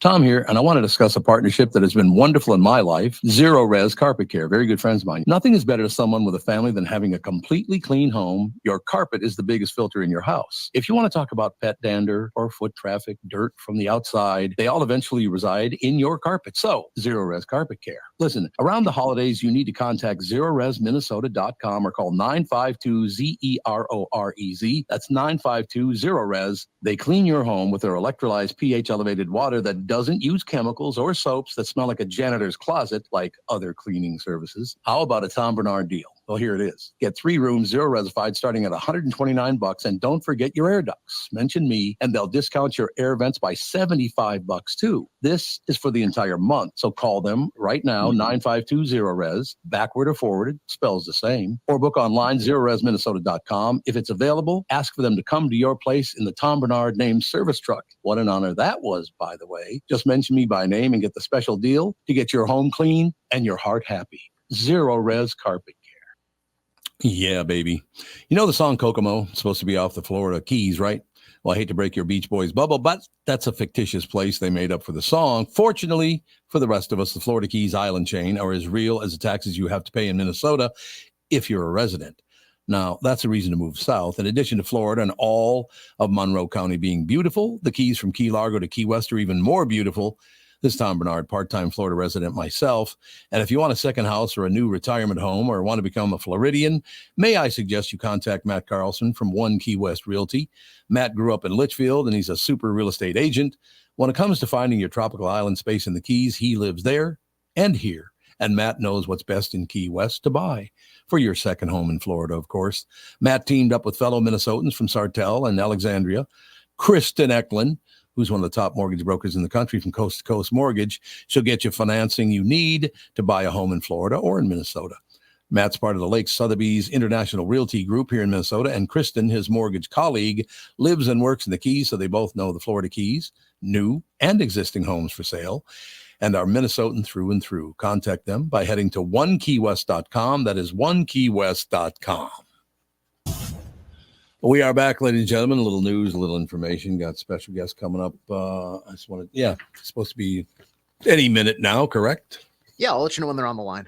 Magnificent, ladies and gentlemen. Okay, so we covered everything, all the things you should avoid. Well, first of all, I would avoid baked potatoes, mayo, salads, fish and seafood, and nuts. I probably would eat nuts at a party. And leafy green salads, the issue here, there's a lot of opportunity for cross-contamination. Everybody knows that. So the only thing I would eat anyway would be the nuts. And I suppose I don't know. I don't even know if I'd eat those because they're sitting out for a while. Couldn't bugs land on them or something. I don't know. You wouldn't eat shrimp? That's the thing. You mentioned like fish and stuff. I'll do that for a shrimp cocktail. Right. Bring a shrimp cocktail. Absolutely. That's all. But would you do it at a holiday buffet? Yeah. I don't know if I would. Buffet is in a restaurant or like a potluck with people I know. I think it's a potluck with people.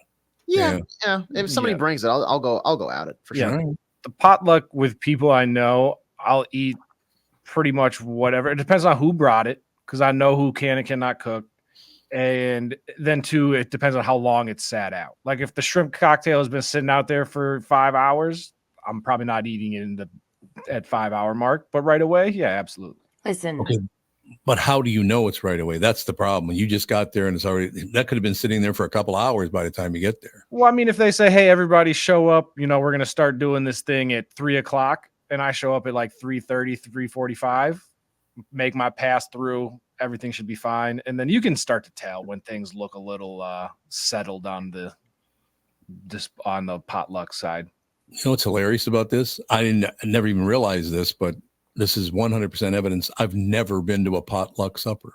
Never. Well, I don't think anybody really calls them like a potluck anymore, as far as like, hey, we're having a potluck. It's like, hey, everybody come over. We're going to all hang out. Like a dinner party. Yeah, like it's a dinner party. And like, hey, you want me to bring anything? Sure, bring some food. It's like getting together for the holidays. I'm sure Alex has had people over, and I know I've been to a party with you or Alex where we all bring something. Like the cookie party that you've been at. But it's just cookies. No, it's also appetizers. We all bring appetizers. I don't think I ate it. Well, you were there. Well, it doesn't mean I ate it. Yeah, well, I saw you eat sticking it. your tongue out of me, sister. You pill. No, I don't know. I just, well, first of all, I don't go to a lot of parties anyway. I'm not a big party guy. I never have been. Even I never went to bars when I was, a kid, or I went to bars once in a while, but very, very few times. It's just not my kind of deal. Or when you get together for like Thanksgiving and, everybody goes to, Alex's house or something, and somebody brings a dish. Nope. Like that technically is a potluck. Nope, they don't do that. Oh, you guys do that? It has to supply the food. Yep. That's just how it goes. What? Let's say gun to your head. I know you're going to say, I don't do this, but what a gun to your head. If you had to bring an appetizer, if I was like, I'm having a party and I really mean something, if you bring something, what would you bring? To a party? Yeah.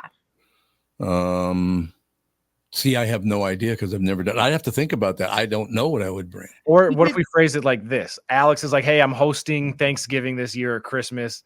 I don't have time to make everything. I need you out of this list of an appetizer, a main dish, or whatever dessert. What realm would you lean towards to supply? I would tell her she's out of the family.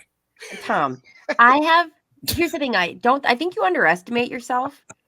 Because I have been to morning things with you where you roll up after going to Byerly's and you bring a spread. Like that counts.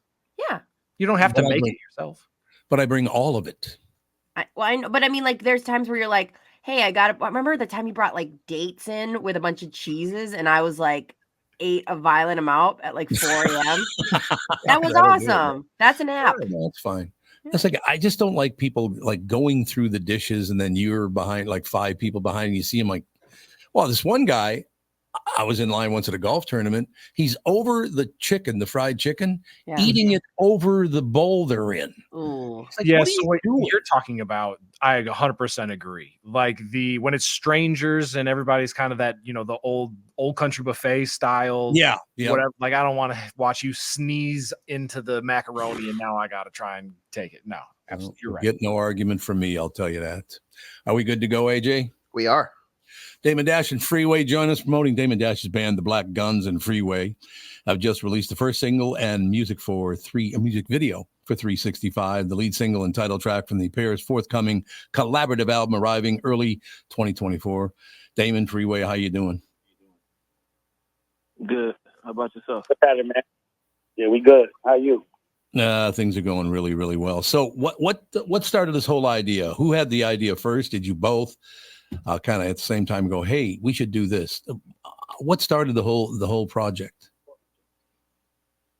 Well, I've had a rock band called the Black Guns. I have an album out called Therapy. I always did the rock thing for therapy. And, Freeway was down with, still is, State Property, which is original Rockefeller, was always considered a major lyricist in that level with our crew. And we reconnected at the OSG. OSG is hundreds of principals from economically challenged places. And it was an OSG summit. and you know, Freeway has the Freedom Thinkers Academy. He's been teaching curriculums in colleges and schools. And Raquel and me, my girl, we made a book called Dusker Goes to Space, and we've been going into the schools teaching kids about space, how to dream, and getting their cognitive skills up about 30%. And we ended up reconnecting at the OSG Summit, even though we were on the Zooms and all that. But we ended up reconnecting at the OSG Summit. I ended up performing on the stage with him. Like, he ended up performing. We did a panel. And, you know, I've always been talking to Freeway through the years, like, yo, let's get in I need to get you in the studio with the band. And I always looked at it because he goes through a lot of things and a lot of challenges. And I was like, this could be therapeutic as well. And when I saw what he was doing, I'm like, he's a proper general. I was like, yo, we got to do this. I started this television network, America New, America NU. And I have a studio in Florida. And I was like, yo, come out to Florida. And he came out to Florida. We strategically, because he's on the road hundreds of, like, all the time. So we had to be strategic. I got 5 days with him. We did 10 records with live instruments. We have the best guitar player on the planet. His name is Tash. You do the research, you'll see. We did the music video, which I directed, which you see. We taped everything, made a documentary. We did the photo shoot for the album cover and all the assets. We did the photo shoot for the Vibe cover. We did the Vibe TV show. And we did all these things and we made a curriculum to go teach people. So what we're going to do is we're going to go on the road. We're going to do the rock and roll venues first, and then we're going into all the schools and teach people how to do a project in 5 days and release it independently. Because if we could do it, you could do it. No, it makes total sense to me. Now, I do have to ask you, where's your studio in Florida? In Winter Haven. Oh, in Winter Haven. Yeah, it's a 9. So it's an hour away from Tampa, an hour away from Orlando. And when we go out here, there's nobody around but us. And we get to just focus. And that's why I'm out here. And we, like, you know, I flew a chef in from Hawaii to make us all vegetarian, vegan food, make sure that we were, like, you know, had energy and nothing made us feel slow. And we created a cool vibe, and we made it happen. So how long have you two known one another? How long have the two of you known? How long has it been, Free? Since like 2000. Since 2000. Something like that. Oh, yeah. Since really for 23 years you've known one another. That's true. Did you work together in the past? I mean, maybe being on the same bill or something like that? Well, like I said, he was with State Property, but that's Rockefeller. We made movies together. So, you know, he was in State Property Part 2. You know, he was part of the original Rockefeller. He still is. So Dame and Deans and Jay, they changed my life. You know, they signed me to Rockefeller, which changed my life and allowed me to take care of my family and people's families that's around me that work with me. You know, so they were very instrumental in my life. But see, that's nice to hear because I grew up in the inner city myself. My father was not present. To hear the two of you wanting to work to help people like that, bringing, you know, good news to people. It sounds to me like it's good news anyway. Is it all good news? Most definitely. Man, it's all good. Yeah, and we reconnected on education. So first and foremost, that was the vibe. So that made everything great, you know. And you know, Dane was doing his own thing, going to schools with his girl and his son. You know, they sold over 50,000 books. You know, his girl got a book, you know, that's dedicated to his son. And you know, I've been doing my thing with the Freedom Thinkers Academy on the education side. We have some STEM workforce development programs like phlebotomy, medical billing and coding, music engineering 101. I've been graduating students. So we reconnected through OSG, which, like Dan was telling you, consists of 200 to 300 principals and educators. And, you know, it was all on education. First time we was back on stage together probably in 15 years, you know, was at Columbia University. So yeah, it was at Columbia University. Yeah. It's an amazing major. Yeah, it makes total sense. I love the fact, I love the fact that you guys are talking about a greater future, a well-educated future. I got to be honest, Damon and Freeway, I am not all that hot on the education system in America right now. I think it's at one of its weakest points because all the focus has been on the money part of it. And yeah, you need money to teach. There's no question about that. But people need to get off their ass and start teaching good things again, don't you think? most definitely. Well, you're 100% right, which is why we've taken matters into our own hands. The thing is, we know the problems, but we like to come with solutions. So that's why we make our own curriculums and go into the schools and tell them in front of the schools that maybe this language they're teaching you in might not help. But at the end of the day, if we give a child love, but we don't give them education, we're hurting that child. So we want to make sure that our children that are going to become our future leaders and adults are educated and non-traumatized and that are spoken to in the language that they want to be spoken to. And that's why we're teaching people how to dream. So we're giving education through music, through entertainment, and that's what American New is. You know, people usually use entertainment as a distraction. We use our distraction as a focus. Our music is used for therapy, focus, and education and evolution. And it's still gangster, and that's what the new gangster is. Gangster is when you help the people you love. Gangster is not when you hurt the people you love. So we want to redefine certain words and re-engineer everything. And that's why the network's called America New. And this is what happens when two people from the same culture come together and help our way and do it independently. We could do it, make money, have fun, and also teach people. Well, I hope a lot of people listen to what you're saying that are in the same businesses. I don't care whether it's, you know, in your area of the business, it's in rock or whatever it is. We do need, because that's what children pay attention to. A lot of people are listening to Damon Dash and Freeway. A lot of people are listening to these other bands. Those bands need to step up and realize how important their position is and help to educate these children, not just stand by and make money off them. Wouldn't you agree? 100%. I mean, sometimes, and I think one of the reasons why we want to love so much is because we've been through some stuff. So, you know, sometimes we have to take a L to realize what the W is. So you appreciate life more when you're healthy, after you've been unhealthy. Once life is like a jeopardy or a life has been taken that you love, then you appreciate every second. And all you want to do is fight for love, and that becomes your currency. And that's exactly what our currency is, because we're not doing this for money, honestly. We're doing this to teach the kids. So we're going to teach you through music. We're going to teach you through fashion. We're going to teach you through video games. We're going to teach you through sports. And we're going to make teaching you look cool so that you want to teach others, because that's the cool. That's the new cool. Now, I got to ask you both. It's very difficult for me. I sat down and watched the national news. Local news is fine, but I watched the national news last night. And how do you, Damon and Freeway, how do you deal with this hateful message on the news that children are hearing now? Everybody hates everybody else, and everybody's mad at everybody. I mean, our children shouldn't be watching that news if that's what they're going to do, right? That's why we made our own network. So that's what we do. If I don't like the education, I'm going to make my own education. If we don't like the television programming and the movies, I'm going to make my own television network and show my own movies. So the next movie that comes out is called The Prince of Detroit.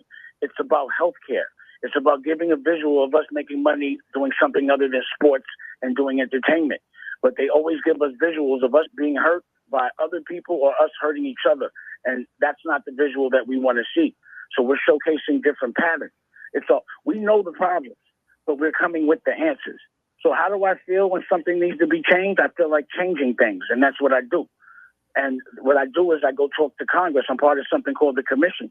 So if I don't like a law, I talk to Senator Congressman Andre Carson, or I talk to Senator Eddie Milton, who's now the mayor, or I'll go talk to Dr. Dennis McKenzie, who's the head of the OSG, if it relates to education, and if it relates to anything medical, because a lot of times they're not giving us the right medicine. You know, I'll talk to Dr. Purnell. When I want to write history for a religion or to interpret it, I talk to Bishop Purnell. Or, you know, and then even we have city councilman Do It All Dupree, the first elected, platinum elected, selling elected official. So anything I'm talking about, I make sure I get with someone that can actually help me change something that's a specialist at it. So as it relates to the CPMs, I'm talking to Congress like, yo, how is it that YouTube can take $33 off a CPM and only give you $2 or $4 and not have any transparency about how much they got off the CPM? How come they get to keep the data? And, you know, they're like, wow, we didn't think about it like that. It's a new business. Maybe we need to put that on the floor. Maybe we need to do a hearing. That's the way you make change. So if you're bothered about something, you got to figure out how to pass a law. You have to figure out how to get in those schools and give them the curriculum, because you'd be surprised. The people are open for change, just nobody's really bringing it. Everyone brings the complaint, but no one ever brings the solution. And that's what we're coming with, a physical, tangible solution. We'll teach our kids through music. And if you let us in the schools and you let us perform, we're going to perform something that's going to help you. We're going to give you a documentary you can watch that's going to teach you. And we're going to give you a talk based on our actual experience. And we're going to inspire you because you're going to want to be where we are, but you might not want to go through what we went through. I do understand that. I think on your TV station, if you're going to, are you going to do any news on the TV, on your TV channel? From 2015 to 2019, when I received my gift of life, my new kidney. I just was on Capitol Hill speaking this Monday, and we're trying to get a bill passed where, you know, they test people for their kidneys when they get their routine physical. You know, there's so many groundbreaking new medicines and everything that can help people that's in risk of kidney failure and people that's on dialysis, but they can't get to it right now, you know. So we're trying to make sure that the people can get this medicine, man. So we're fighting on both sides. Well, that sounds good. There is news on there, but it'll be directly from people that are doing it. So, for example, there's my news will have a congressman on it. It'll have a senator on it. It'll have a real lawyer on it. It'll have, so like, for example, Stephanie Morales in Portsmouth, Virginia is a black woman that's the district attorney. And right now they're prosecuting a cop for shooting a kid. Now, when a cop shoots a kid and he doesn't get prosecuted, that's big news. But when one of us from the culture actually gives somebody, and I'm not saying all cops are bad, but when gives a bad cop what he deserves, they don't talk about it. Why would they talk about when we help each other? Because they want us always triggered and always wanting to rebel and fight. There are people that are fighting for us. They just don't get showcased. So they will be showcased on American New. And they will be showcased through the music. So that's the reason why we're using the music as a tool to come on these radio stations and talk about education. So y'all think we're going to be talking about music and other rah-rah stuff. We're talking about education. We're talking about recognizing unrecognized trauma. We're talking about getting kids' reading scores up. We're talking about passing laws. You know, hip-hop is not dumb. We're smart enough to go jump into another genre and take that over and use that to help people as well. And that's what we're showcasing, how intelligent hip-hop is. And with a conscious person that's in hip-hop, what they can do and how they can leverage their power. That's what me and Freeway do. We leverage our celebrity to the people that deserve to be recognized, the superheroes that are fighting for us when no one else is, our principals, our lawmakers. Those are the people that have to be showcased because those are the ones that are going to help them. They're in charge of our future, our doctors. There you have it, Damon Dash and Freeway. Thank you so much for your time. But I still think you should hire me as your chief anchor. That's all I'm saying. They hung up on me. I think it was fun. I knew they would. I knew they would. Oh man, there was some excitement there. There's no doubt about that. They're passionate. Yeah, very, very passionate. They're very serious about it. I will say that they're very serious about. They're going to change the world. Which way we need people to change the world. And I agree with them 100%. I am sick to death of these angry anchors going after each other. Oh, the CNN sucks. No, Fox sucks. I don't want to hear it. Yeah. Just give me the news. I don't want to hear your. I still cannot stand these politicians who jump in there and say things like, well, that Democrat did this and that Republican. You're supposed to be working together, not creating battles to show off in front of the people so you get more, donations to your outfit. It's just disgusting. Tell us the news. Take your personal BS out of it. Shut up. And if you're a politician, get off your ass and do your job. How about that? Yeah. Instead of bitching about the other side nonstop. Yeah. Right? Yeah.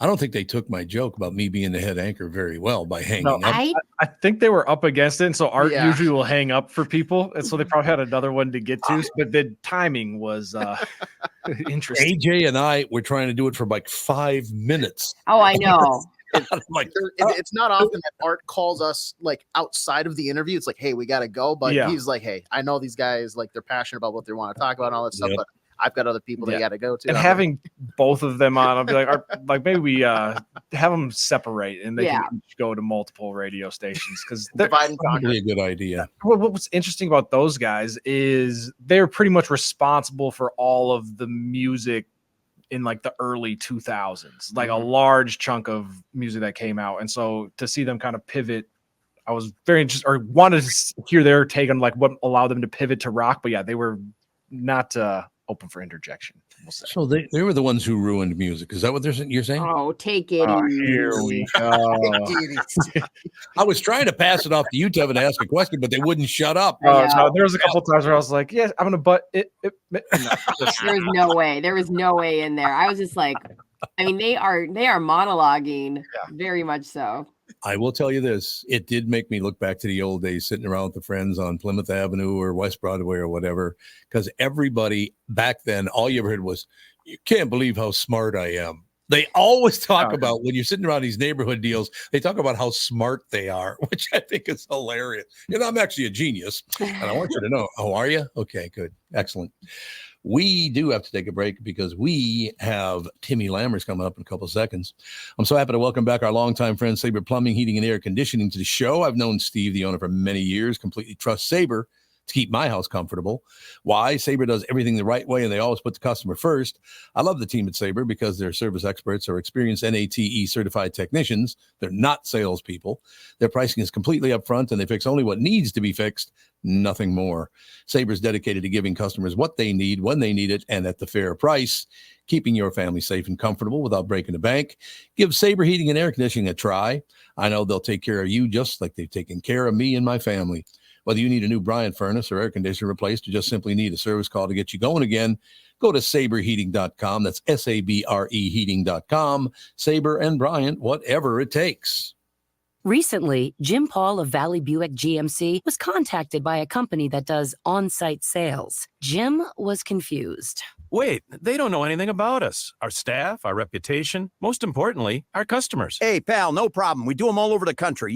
Get the manager off the roof sale, inflatable gorilla sale, and our favorite, the 13-hour sale with a giant clock that goes to 13. Urgency, baby. We bring our crew because, well, your people are, let's just say, a little laid back. And the pricing? Nothing special, sport. But Jim thought, we price competitively every day. Our prices are special. We definitely don't need these guys. But sale does convey some urgency, so we made a bold decision for his fine dealerships. Announcing the Valley Buick GMC 365-day sale. And we can even extend it a couple years or so. I got the air dancer guy, scratch-offs, plastic keys, bubble machine. Valley Buick GMC in Apple Valley or Hastings, or valleycardealers.com. Hurry.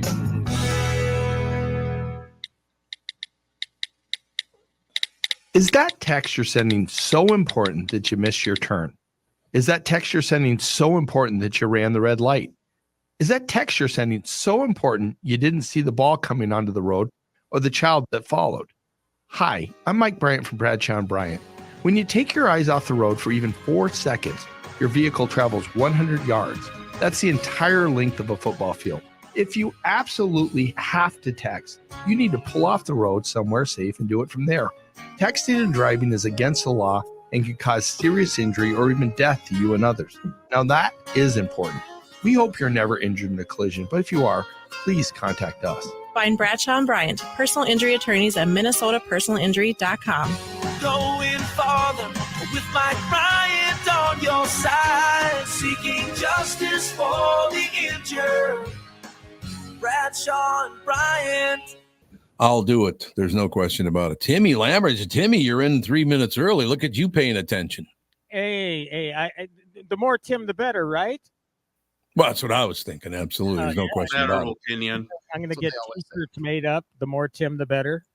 Y'all get one free. Yep. No question about it. So what's going on? Oh, Timmy, I got to tell you something. Yes, sir. I've been waiting for you to come on so I could tell you this. Catherine and I last night, what's it called? Killers of the Flower Moon? Yes. Yeah. What were they thinking? I watched the first hour. I went, is this ever going to get interesting? It's 3.5 hours long. Yeah, it's a long movie. Oh, it's a long movie. Again, I think that. Well, did you watch it? Did you video on demand, or what did you do, or in the theater? Voodoo. Is it on Voodoo? Okay, well, treat it like a miniseries then. I think obviously. Well, luckily. No, go ahead. No, it's all right. I'm listening. Oh, no. I mean, you have to approach it. I think that obviously this is going to play better on video because you can break it up. And if you probably noticed, there were chapters in the movie. So there are logical breaking points. Now, there was a big controversy about theaters inserting their own intermissions because they just knew that people weren't going to be able to hack it. Now, so I think remember this hearing movie, that. Yep. I think it's better in chunks. I will say, though, I think when I reviewed it, I said this as well. It did go by pretty. Yeah, I mean, it didn't feel long to me, I guess.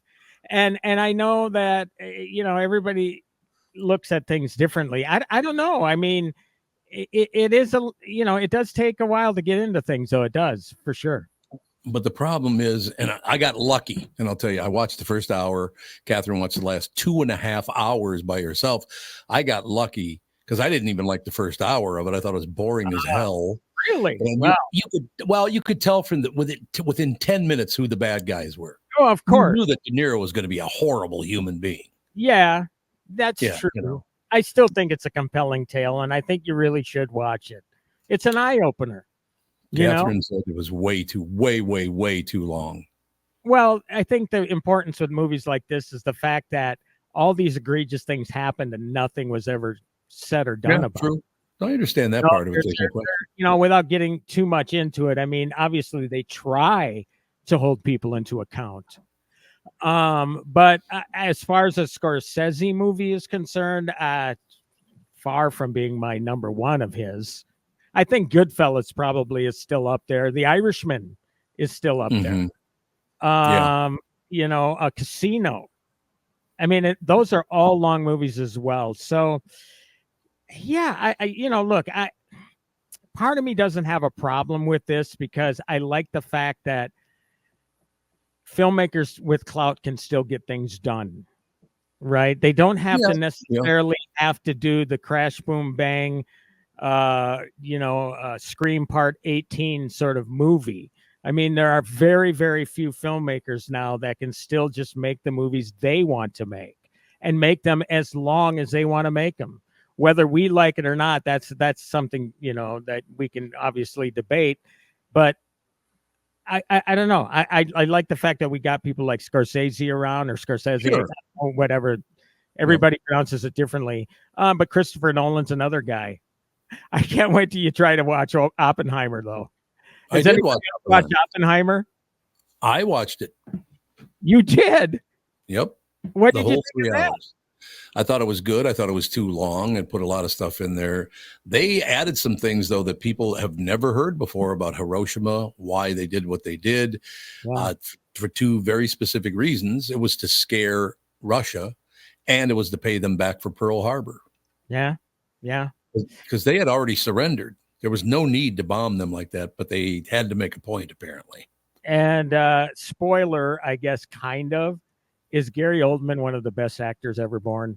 He is phenomenal. He shows up as Harry Truman. Yep. Phenomenal. It's incredible. And he's only in it just for a few minutes.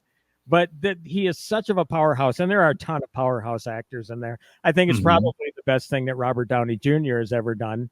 Yeah, I agree. Cillian Murphy's finally getting the just due. I mean, the guy's been around. He's been in a lot of different things for a long time. I mean, but finally, it's great to see that he is finally getting what he deserves as far as the attention. And I'm sorry, I had a phone ring. I don't know if you heard that or not. Anyway, let's get into this week's.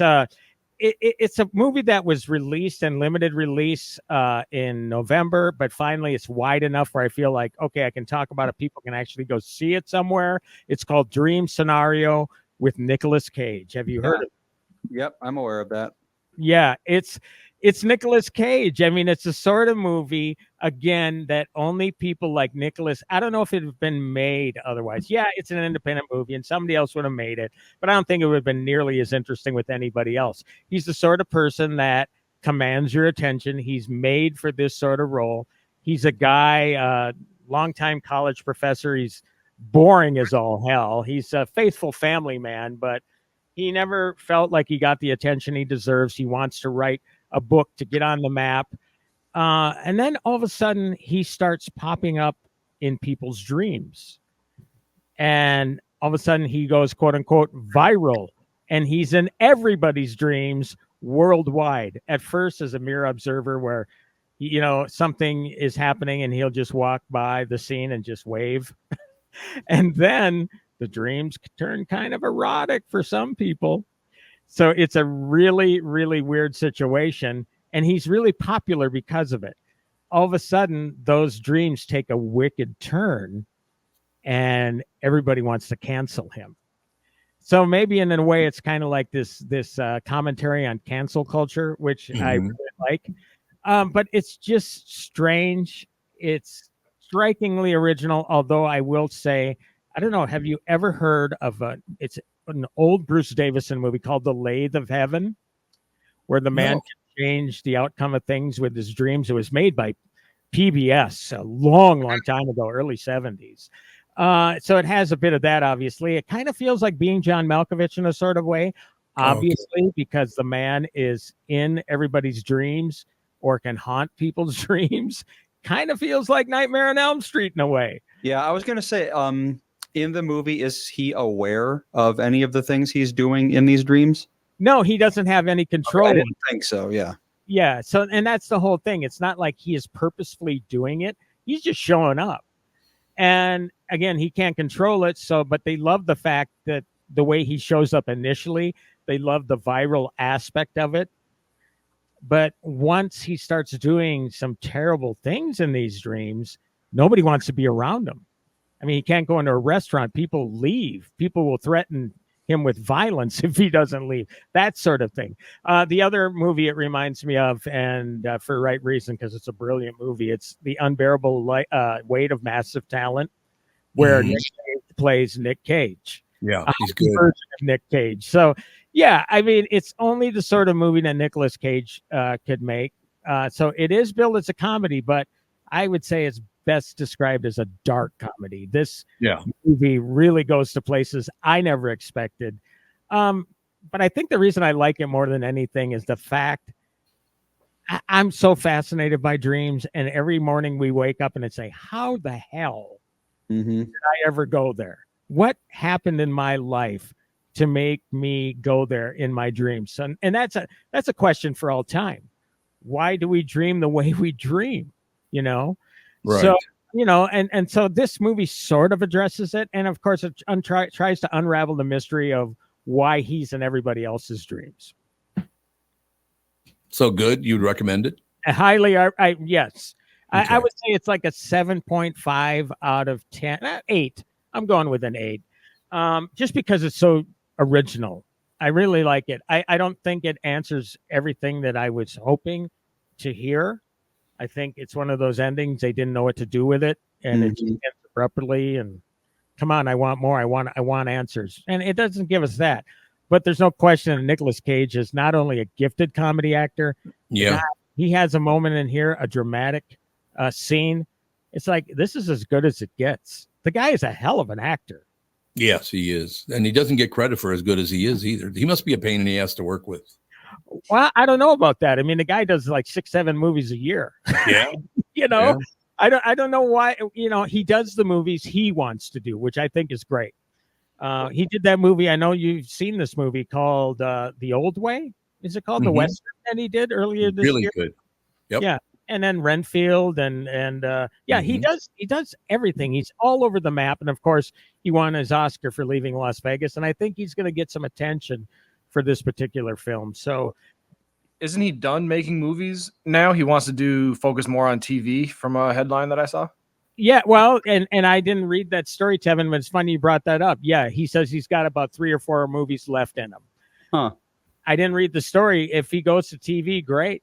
How old is he? He's not that old. He's actually the same age as me, a few months older. He's 59 now. I'll be 59 on Christmas Day. Weird to be done with movies when you're not even 60. Well, Daniel Day-Lewis did it. I don't know how old was Daniel Day-Lewis when, and he kept his promise. How many times do we have to hear Kiss saying that they're going on their farewell tour? Or Cher? How often do we have to hear that kind of stuff? So whether that is actually true or not, we'll find out.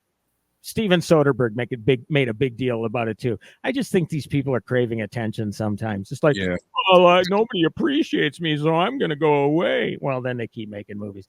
But Nicolas Cage seems to be the sort of guy. He seems, let's be honest. I mean, he's a quirky dude. He just seems strange enough that he would. Mm-hmm. He'll keep his promise. Hopefully, he will. We'll You know find what's funny about that, Tim, though, is we had him on the queue 3 different times. He's a great interview. He pays attention. Yeah. He has a sense of humor. He was terrific. Yeah, well, and then earlier this year on the show, played some sound bites of when, and it's actually on video, which is really cool. But I showed him a monster action figure I had, and then he freaked out, and he went to his shelf, and he went to get a bunch of Aurora monster models he did when he was a kid, and put them up in front of me, and he said, "Hey, here's my Wolfman, here's my Frankenstein's monster," and all that stuff. And it was cool to get a genuine moment out of any actor, because it's very, very rare that you're going to ask them or they're going to react in a sort of way that they haven't done 1,000 times before. So yeah, he was a great guy. It was a 4-minute interview that expanded into a whole 6 minutes because he was showing me his little monster model hobby. And again, I'm an action figure guy, so he says, "Well, yeah, I hope to get one of my character from Renfield." That's how it all started, because he was Dracula in Renfield. So. Mm-hmm. This one is an important movie on streaming. It's on thefallofminneapolis.com. I need to know if anybody has seen The Fall of Minneapolis yet. No. Officer Dave. I have not. I should, but I have not. And I'm not trying to put you on the spot, but is there any particular reason you think it's just gonna? No. Well, what I've heard is that people get really angry when they watch it. Yeah, I can see that. And I don't know if I want to be mad just yet. Yeah, it's like, we know Minneapolis sucks. We don't need to be mad about it too. Yeah. Again, it's the sort of thing where, obviously facts were presented in the George Floyd case, and then Liz Collin, who produced this film, and she's the on-camera talent, they present facts. And so I'm not even going to go there, because no matter what you say about that case, I mean, talk about getting canceled. Somebody will twist. No, you cannot say one word about that case. One turn of phrase and I'm effed. Okay, and I don't need that sort of drama in my life. Right. And you are right, though. When it came to the portrayal of the police, apart from the officers who were prosecuted, I'm talking about the cops at the 3rd precinct and how they were told to stand down and not issued riot gear, and evacuate and give up the and commanded to only observe and report when the city is burning. Makes zero sense to me. I knew a lot of people at the 3rd precinct too, and not very many of them are left on the force there. Oh no, of course not. So if I were to review everything apart from the case, it is very, very compelling. And I come to this, and Officer Dave, you probably know this because and Tommy certainly knows it, that I grew up in a law enforcement family. The stress that police officers face and the way that police officers were vilified during that torturous period of time. You're right. I was so pissed off about this movie last week that I couldn't talk about it, because I knew that I was going to, when I get pissed off, I get inarticulate. All right. I don't make a damn. Most people do, I would think. Yeah. I just don't make sense. And I figure, okay, if I can take a pause and get a deep breath in and sort of tackle this in a way where I think I'm semi making sense, nobody's going to come and try to grab something that I've said and twist it and cancel me. Now, I think we're all on the verge of being canceled. It's just that's the times we live in. If somebody wants to do it, go ahead. Just go right ahead, because I will fight you. Okay, I'm not going to apologize. I'm not going to grovel. And I'm certainly not going to ever grovel for the way police are. Again, I think they're vilified. And I stand with the police. I'm sorry. When you grow up in a situation where there's a scene in the film where they throw heads from butchered pigs Yeah. at police. How is that peaceful protesting? Mm-hmm. To me, that comes off as a terroristic threat. And that scene triggered me more than anything because I'll tell you why.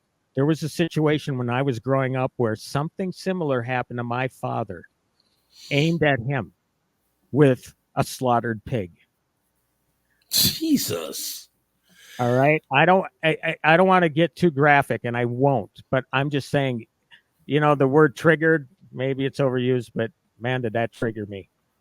I can see where that would, especially having it happen to Mhm. you. Yeah. Well, an assault with animal corpses is also a pretty serious thing because it could be considered a biohazard or a biological attack. I thought it was a felony. Now, I would imagine you could go to slaughterhouses and get that sort of stuff.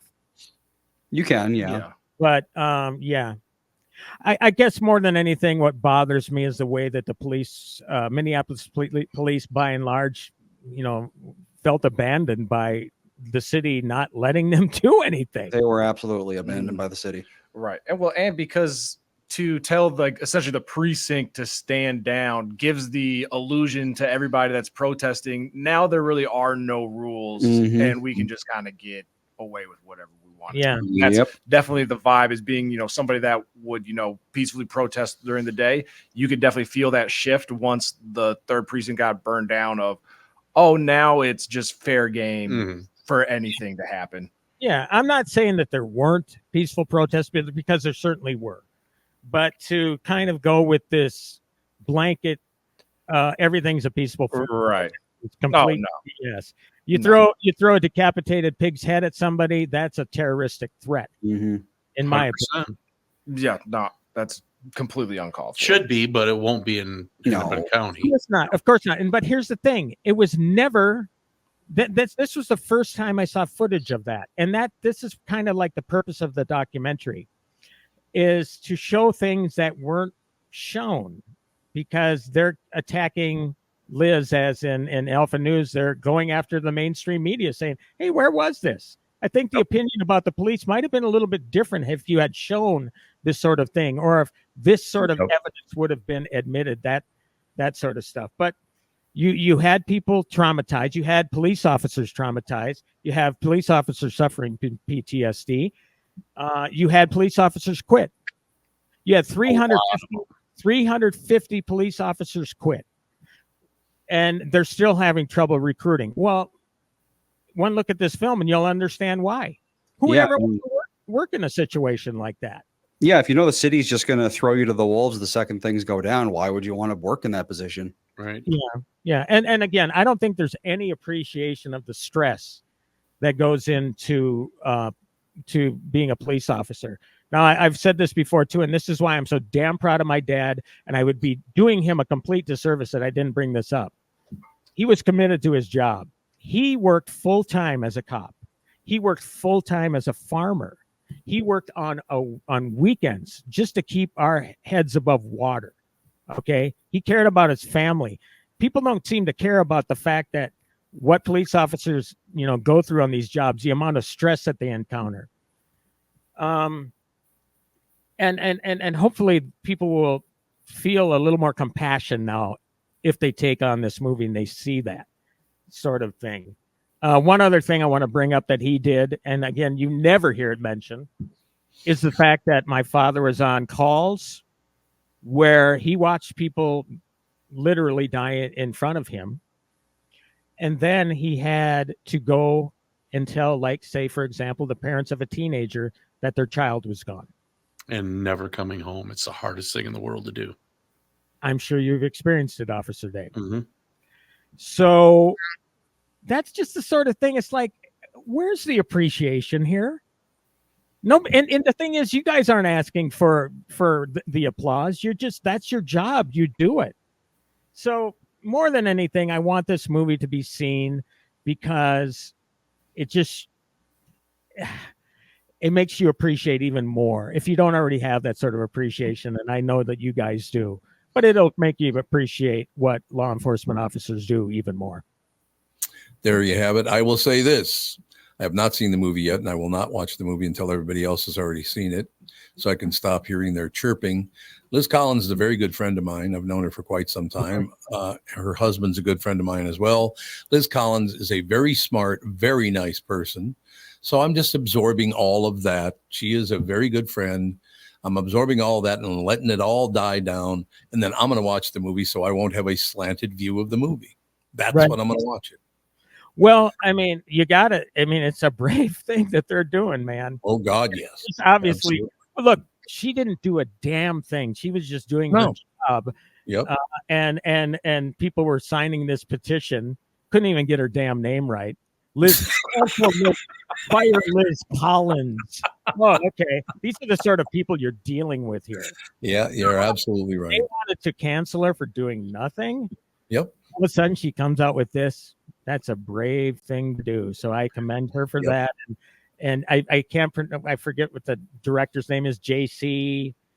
I'm sorry, sir, but I appreciate the fact that you had the guts to do this, because in this day and age, man, I mean, people try to destroy your lives over something you might have said 40 years ago. So all of a sudden to come forth like that and to tell the story, the way that you see fit, the way that people need to hear it, then do it. And I have a question for you. Have we gotten to the point now where we should have her? Because I didn't want to have her on as a guest when people were going after her, because I didn't want to talk to her about people attacking her. When that comes to an end, I would love to have Liz on to talk about it. I just don't want to talk to Liz about how people now hate her. She's one of the nicest people I've ever met. That's a fact. Very smart woman, very nice woman. So I'm just absorbing all this, letting it flow and whatever. And then when that calms down, we'll have her on and talk about the whole experience. Yeah. Well, she's certainly getting a lot of attention nationwide. I mean, Good. I've seen her on a number of different interviews online.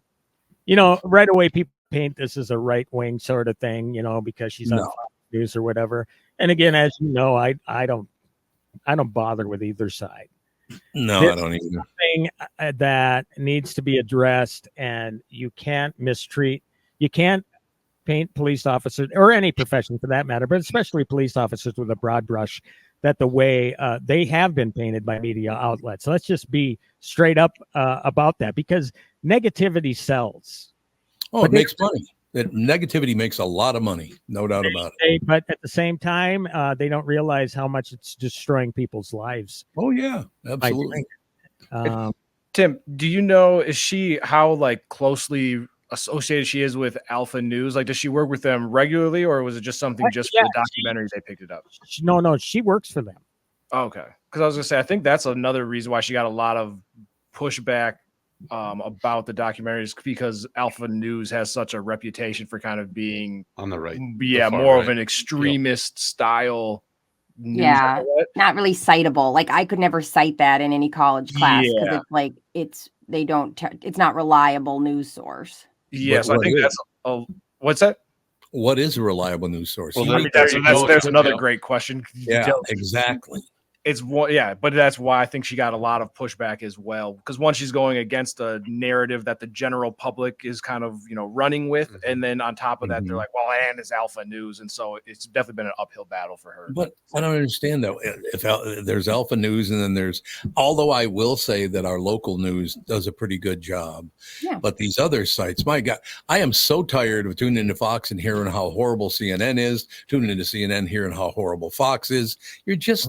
It's a little gang war that's making them a ton of money, and they're only doing it to make money. That's the only reason, ladies and gentlemen, they give a rat's ass about anything, is because they'll make money by playing a game. It's disgusting. Right. Well, I mean, if whether people want to trust what Liz does or not, whatever. I mean, I have the same freedom to not trust what the other people say. Right. This is a way of presenting both sides, as far as I'm concerned. That's a good point. Well, I have a question for you about that. There's Alpha News. I don't follow Alpha News, so it's very conservative. Yeah, it's they've been linked to a lot of extremist viewpoints. Yeah, so it's something that would pop up as a fake news source. Like definitely that was in the 2021s. It was a kind of a big problem when you would find sites. They kind of do it under the guise of this is a unbiased news source, and then it's backed by I think it's like Republican Tea Party or something. It's got some alignment that's been linked with a bunch of different conspiracy theories. Well, okay, so I have a question for you. Why would I ever watch PBS? Because I actually have to pay for them to do that. They're using my public money, and they lie on that bullshit so often. It is unbelievable. Yeah, it's paid for by viewers like you. Exactly. They don't even hide it. They don't even hide the fact that you have to cough up and pay for that. So you got way far right, way far left. Right. But Minnesota's the kind of place they're going to pick one. The ones who are calling Alpha News extremists are the way far left, and the way far right is calling PBS extremists. So it's all just blah blah blah. Yeah. Well, I will say, I mean, whatever they claim in this is backed up by documentation.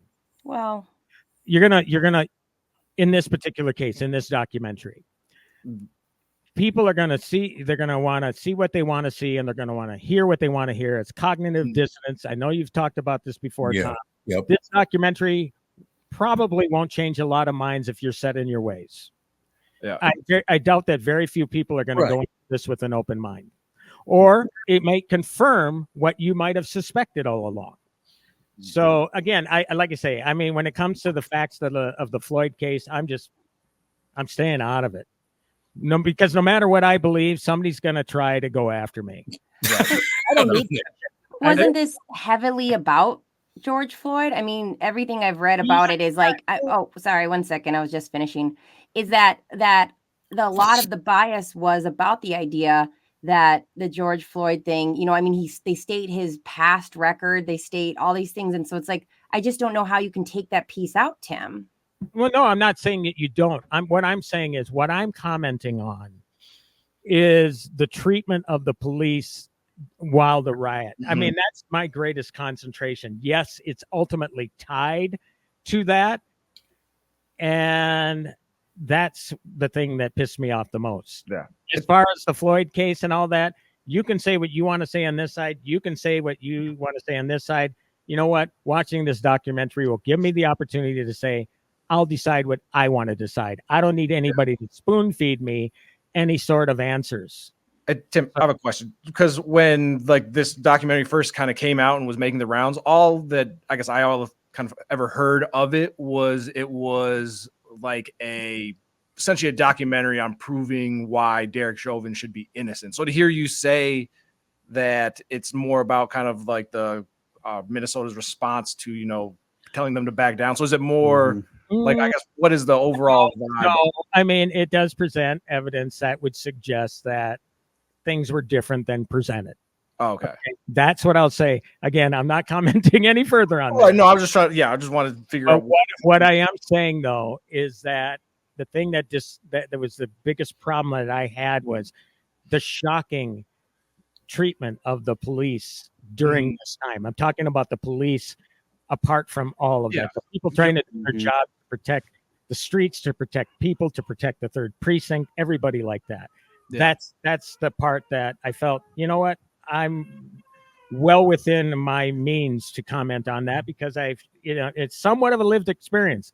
I'll never know what it's like to be a police officer, but you know what, growing up in a police officer's family, knowing that your father was shot at, knowing that somebody came into your own family home to try to stab him to death, didn't work, because my dad was one tough son of a bitch. But I'm telling you, there's a lot more that goes into a police officer's life than people will ever know unless they step into the shoes of a law enforcement officer. So that's why Officer Dave gets my eternal respect. Okay. Thank you, Tim. That's why Dave's colleagues get my eternal respect, because I know what sort of hell these guys go through. My dad's friends, so many died so damn young, the stress killed them. The only reason my dad survived as long as he did was because he could come home and he could go out on a tractor and blow off that steam. That's why he lived till he was 87 years old.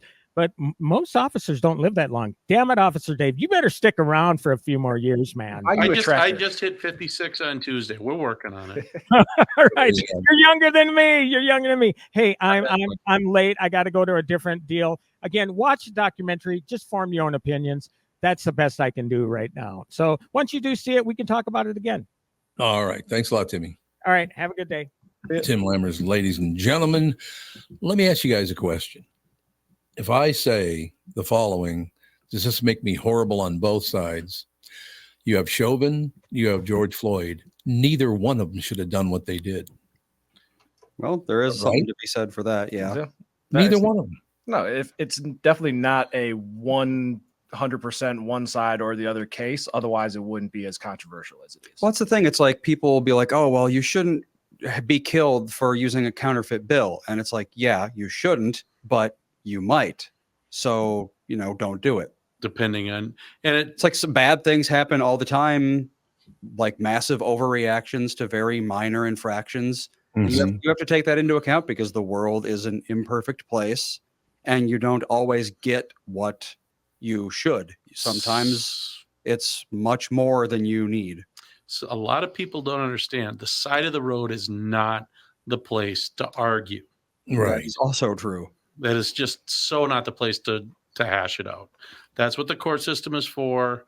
Yeah, you deal with it right there on the side of the street. You go with the program and everything goes smooth. And then you come out and you're exonerated in court or you're found guilty in court. Mm-hmm. That's what court is for. The side of the road is not the place to argue. Yeah, and I would push back gently and say that the police officers should also kind of have that same mindset in as well. This doesn't have to be this counterfeit bill isn't the reason that I should potentially kill somebody. And I think that a lot of things to walk away with is like Dave and I know like what we're taught. Like I've been taught crowd control, and we know like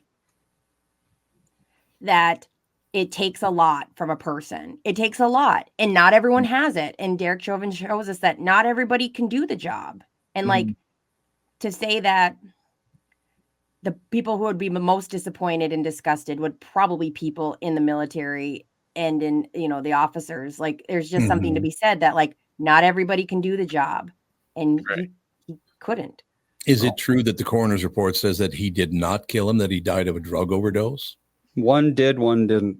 One did, two one different autopsies. One of them was through the state, I think, and one of them was through the family. Well, don't you think it's a weird coincidence that a man was on his neck and then he died that day? Don't ask me my opinion. I'm not a doctor. All I'm telling you is what I've read, that he didn't. I'm not defending Derek Chauvin. He should not have done what he did. I'm not defending anybody. None of these people should have done what they did, but there is a side that said he did not kill him. I don't know.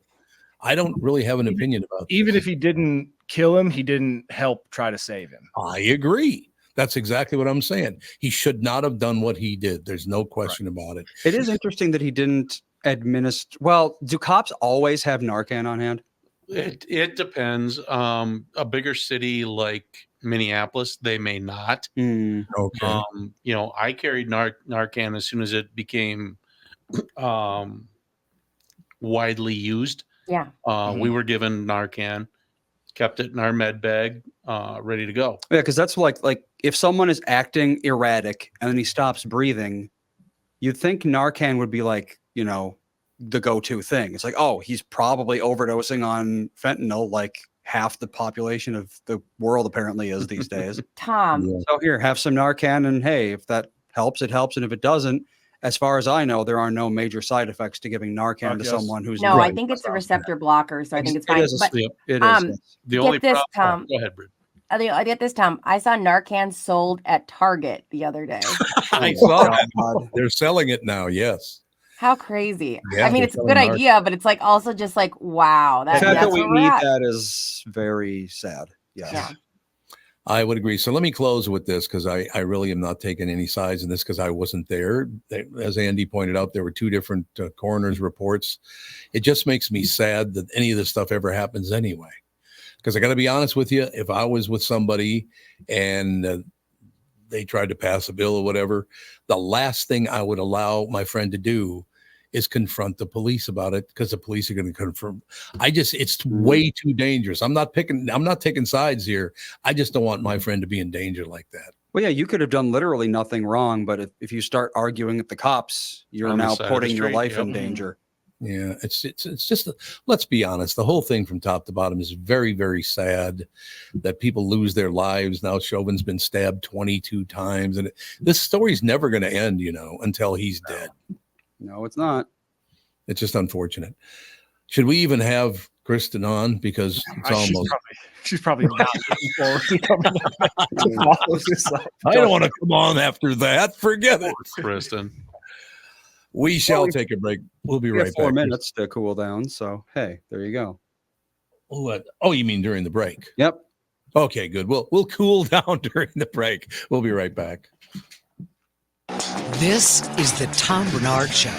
Guys, if you want to reignite your intimacy once and for all, listen. Just give Twin Cities Premier Health a call for a discreet and confidential in-office evaluation by their highly trained staff of medical professionals. Acoustic wave therapy sessions are 25 to 30-minute treatments with no pain, no downtime afterward. And right now, Twin Cities Premier Health is offering a free treatment and a free consultation when you book today. Receive this $800 value when you use code word TOM at TwinCitiesPremierHealth.com. You may know that age-related erectile dysfunction is most commonly caused by a buildup of plaque in the arteries that supply blood to the erectile tissue.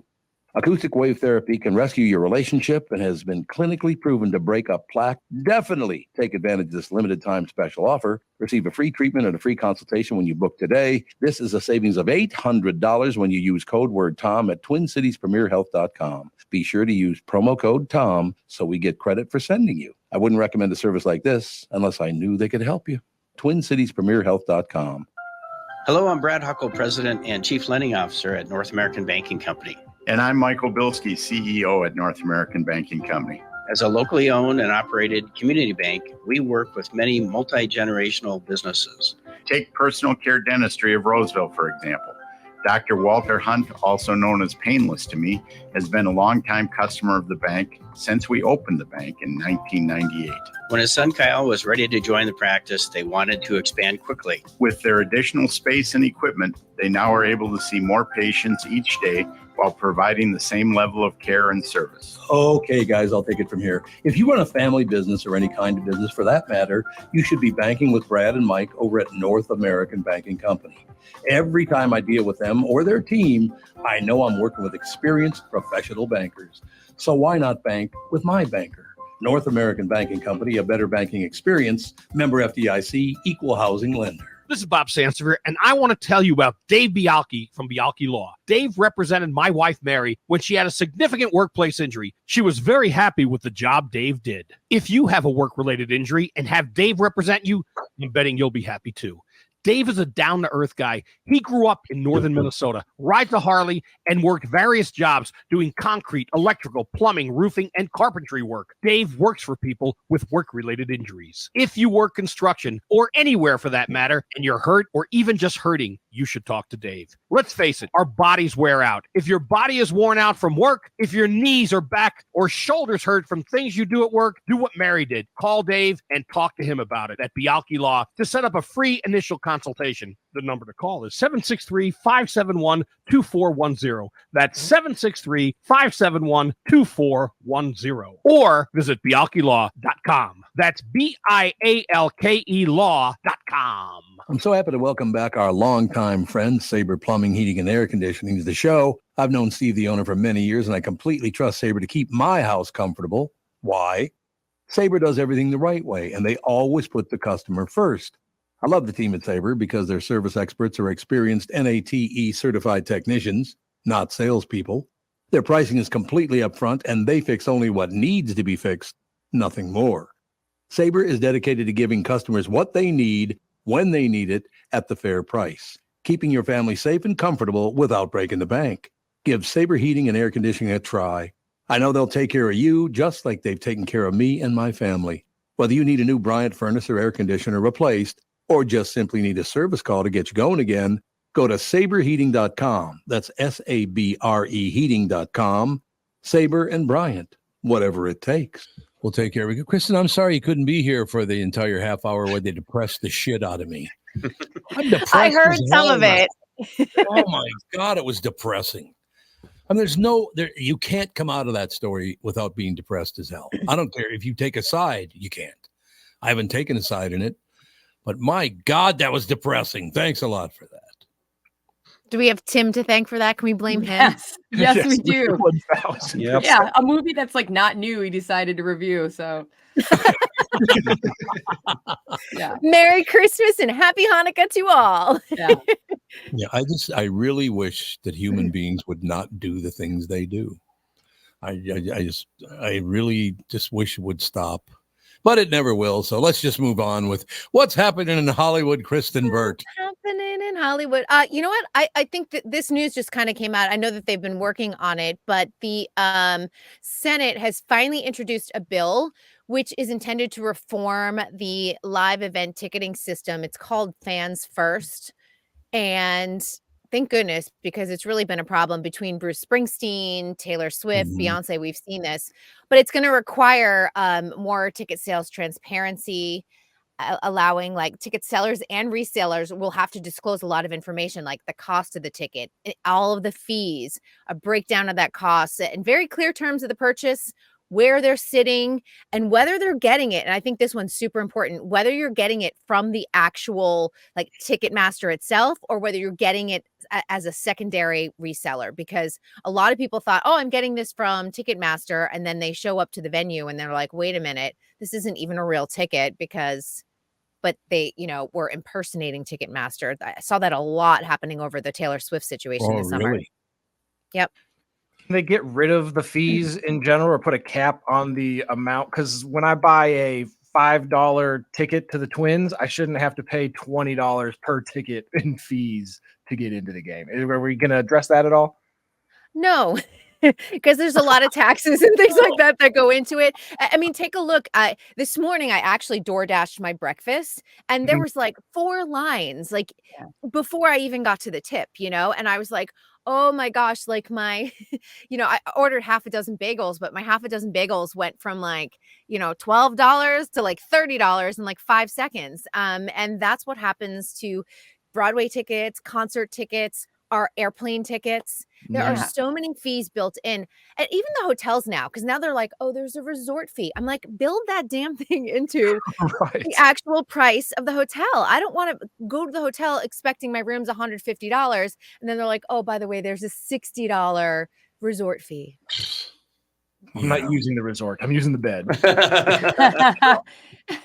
I mean, I went to the San Francisco Marriott. I'm going to call them out. It's Marriott Marquis there. It's a beautiful property, but I will tell you that they do a resort fee, and then they're like, okay, well, it's for food. And so you can't go out to Starbucks. There's no Starbucks on property, but if you don't pay this like $25 like fee, you just lose it. So you've paid them $25 for nothing, because they want you to like buy food and things like that. And of course, like one drink and one bagel on premise is like $26. So you're already giving them more money. You know what I'm saying? They're just trying to get you to spend on the premises instead of like going outside the property. Days in, here we come. Indeed. It's just nuts. So no, I'm sorry, Tevin, that's not going to solve that problem. But hopefully whatever concerts, you want to go to that's like highly coveted, you will hopefully have an easier time. And I like to see, because I was looking at all the names of who sponsored the bill. It's a lovely bipartisan bill, and we love that. Bipartisan? How is it even possible? Is that? I mean, hey, you know what? Jesus. Republicans and Democrats love Bruce Springsteen and Taylor Swift, so I'm here for it. So there you go. There's the answer right there. We solved all of America's problems. Come I'm glad together through music and arts, and that's great. Kristen, I'm telling you, as a centrist, I'm sick to death of the battle between the far left and the far right. It drives me nuts. It's like, you're not representing actual people. You're extremist assholes. Well, they are. You get too. I like Democrats and I like Republicans. I do not like extremists on either side. Well, the good news is that you can go see Bruce Springsteen or Taylor Swift without thinking about politics, hopefully. I wouldn't waste a minute on either one of them. So there you go. Oh! Is Bruce Springsteen the one who did that incredibly horrible cover of Santa Claus is Coming to Town? Yep. Oh God, he's the one. The worst thing I've ever heard. And isn't his big song like American Girl or something like that? American Girl. No, that's Tom Petty. Okay, never mind. I honestly, Oh, I don't know the difference either, to be honest. Tevin, how do you not know like Born to Run or Born in Oh, the there we USA? go. Born in the USA. That's Born- the song I know- I was thinking Yeah. of. Born in the I USA. actually like Born Born to to Run. Run. Baby, I was born to run. And you know what? good My song. That favorite, is a this good is so like a weird non sequitur. My very favorite opening to the Primetime Emmys, and this is going back a ways, Jimmy Fallon hosted, he sang Born to Run, and they ran all through like LA Live. It was when Glee was still on the air, but they kept like picking people up along the way. Like John Hamm was singing and dancing. It was really fun, actually, just to kind of see the behind the scenes at the Emmys and just do a really big, quick opening and then get to the show. I loved it. That's good. See, now that sounds like a good time. And I thought Born to Run was phenomenal. I thought it was a terrific song. It's just the stuff afterward. I don't know. I like guys who can sing. There's not Well, there's a lot of guys who can't sing. I mean, there's plenty of them out there. You're right about that. No question about We it. could go through a So, list, like, how do they become famous? now, Kristen, very quickly, I wanted Catherine. Actually, I would like to personally thank Dan Seaman for calling me last night because he's the director of programming for Hubbard Broadcasting. 3.5 hour movie, the something of the Killer Moon, whatever it was. Flowers of the Killer Moon. Flowers of the Killer Moon. I watched the first hour, and then my hero, Dan Seaman, called me. So I said, "Oh, I'm sorry, honey, but I got to grab this, and I got to talk to Dan." She watched the whole 3.5 hours and said, "Well, it was only about 2 times too long. It should have been about an hour and 45 minutes." Yeah, that's been the complaint of that movie, like just in general. It's just too long. Movies are too long. And we've said it over and over again. Build in that intermission or, cut the movie down. One or the other. Because I do think for a lot of people, it's keeping them away from the movie. And maybe they'll watch it at home on streaming, and that's fine. But, the movie theater owners want you out there. Well, and the same with Oppenheimer. It was about an hour too long. Yeah, and I was just talking about this with a friend. I said I can go to any Michael Bay movie and go, I can see, and I'm not an expert editor by any means. I do some editing, but even on my novice level, I can see about 20 minutes where you can cut this film. Yeah. Sometimes the action sequences go on too long. James Cameron's another one. When I saw Avatar last year, I was like, okay, we didn't need this. I understand that you want to show off the technology and he's always been cutting edge. But at the same time, I'm like, as a viewer, I'm starting to just wander and think like, what's on my phone that I can watch? And I'm not going to pull out my phone, but I'm thinking like about other stuff. Well, that's one of the problems of these massively inflated budgets of these movies. It's like, okay, cutting out 20 minutes of this action scene would make sense cinematically, but they probably spent $50 million to shoot that 20 minutes. So it's like, are they going to say, oh, well, that 50 million's a loss and just cut it? Probably not. Probably not. And someone like a James Cameron, a Michael Bay, who have proved over and over again to produce at the box office and produce those box office dollars, the studios are not going to say no to them. Yep. James Cameron has proved I can do a 3-hour movie and all of you will buy a ticket and sit through it. Maybe not Tom, but everybody else, Catherine pushing a pressure washer there in the background. I kind of looked like it. I think she's going to go clean something. But hey, Jude didn't overreact to her opening the door, did he? Bam, bam, bam. I was like, settle down, puppy. Relax. Oh, honest to God, he would literally run over my dead body to get to her. He just would. Oh, my God. He's wound up about mom. There's no question. Anything else coming up? Like I said, I thought Oppenheimer was pretty good. Too long. I did not think that Paper Moon or whatever the hell it was called was worth a damn. I thought it was terrible. And thank God I didn't have to watch the last 2.5 hours of it. 3.5 hours for that. Yeah. And a lot of people are saying, listen, I have a medical condition. I can't sit through a 3.5 hour movie. It's true. For a lot of people. And then to like get up and, what if they are a wheelchair user or something, like to have to go to the bathroom, take that. It's too long. People are just going crazy.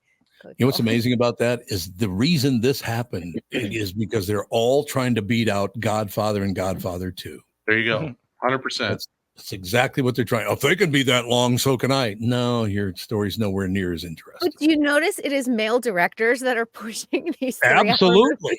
It's not Absolutely. because for females, like their Roman Empire is not Godfather, you know? Right. That's exactly right. Yeah. It's a very good point because that's what they're all trying to. I can make a movie longer and better than The Godfather. No, you can't. Sorry. First of all, Marlon Brando's dead, so you got nowhere to go. Right? Yeah, That's and how you it know, is. I think Francis Ford Coppola too is a very specific, unique voice in filmmaking. And I think like he had to tell that story in that amount of time. It wasn't just like an hour and a half and you've told the story of the mob. You know what I mean? It doesn't work like that. And it, you know, even if his final part of the trilogy wasn't, you know, perfect, it's That still was not good. no, it wasn't, unfortunately. And his daughter, Sophia, was not that good as an actress. Dodd. Remember when she did Dodd when she Does drops anyone remember who the role was originally supposed to go to? Yep, I Ooh. do. Let's see who else. Who knows? I know. So, I do too. Someone No I've never one? heard of. Nope. all right, someone you know. Okay, wait. Someone who is in Stranger Things. Mm-hmm. Millie Bobby Brown? Or no. Oh, obviously the girl who stole who we love. Millie Bobby Brown is the one character I can, or the actor I can name. Levin would be too young. Yeah, she too wouldn't young. have even been born when that came out in 1990. Winona Ryder. Winona Ryder, yes. Yeah. Correct. She had to drop out. I think it was too exhaustion, you know, that old Hollywood excuse, but she was originally cast in that role. And it was so last minute that Francis Ford Coppola was like, okay, Sophia, we're just going to like throw you in. It was like so last minute. You know, the sad thing about that is they had so many great people, like Andy Garcia was in it, and you know, Joe was in it. There were a bunch of great people in Godfather 3. It just the movie sucked. It wasn't the actor's fault; it was the writing. Yeah, it always goes down to back to the writing. Without Yeah, that's great very words on the page, you got nothing to do. It is all true. So, any good streaming stuff coming up? Oh my goodness. There's so much on streaming. If you're in the Christmas mood, I'm telling you, you can just sit there probably for the entire weekend and not go anywhere. To the point that, you know, I've started to see, this is what I find really interesting. I've started to see like hot takes in some of the media outlets of like how bad the Christmas movies are. They're starting to do spoofs on like how bad the plots were on Monday mornings, you know, so they're sitting there like, here's all the movies we watched this weekend. Here's how absurd the plots were. And I'm like, oh my gosh, have we officially jumped the shark on Christmas movies? Probably. Yeah, there's about 7,500 of them on your, whether it's, I don't know, you know, whatever site you use. There are more Christmas movies than I ever thought were made. That are It's surprising actually, because I thought, especially given the like Hallmark and Lifetime glut every year, that people were going to be fatigued of Christmas movies, but apparently not, because Disney Plus alone has like 6 new ones. Yeah, and you have Netflix, you have Amazon Prime, QVC is now getting into scripted. Right. And this is the one thing I want to point out, because this news came out yesterday. You know, QVC, obviously, they're a home shopping network. And I think we talked about this film, that the recipe files, you can buy things that they use in the movie or from the set on QVC. It makes sense in terms of like branding. Disney Plus is now going to be doing the same thing and offering shopping modules based off of what is on Disney Plus in the movie. And it's all going to be embedded together, because here's what they want you to do. They want you to stay on the platform. They don't want you to go over to Amazon and go, let me see if I can find that Disney t-shirt that I just saw in that movie. All right, I got to go around the room here. We'll start with Brittany, then go to Kristen, Tevin, Andy, and Officer Dave. Brittany, do you have a favorite Christmas movie of all time?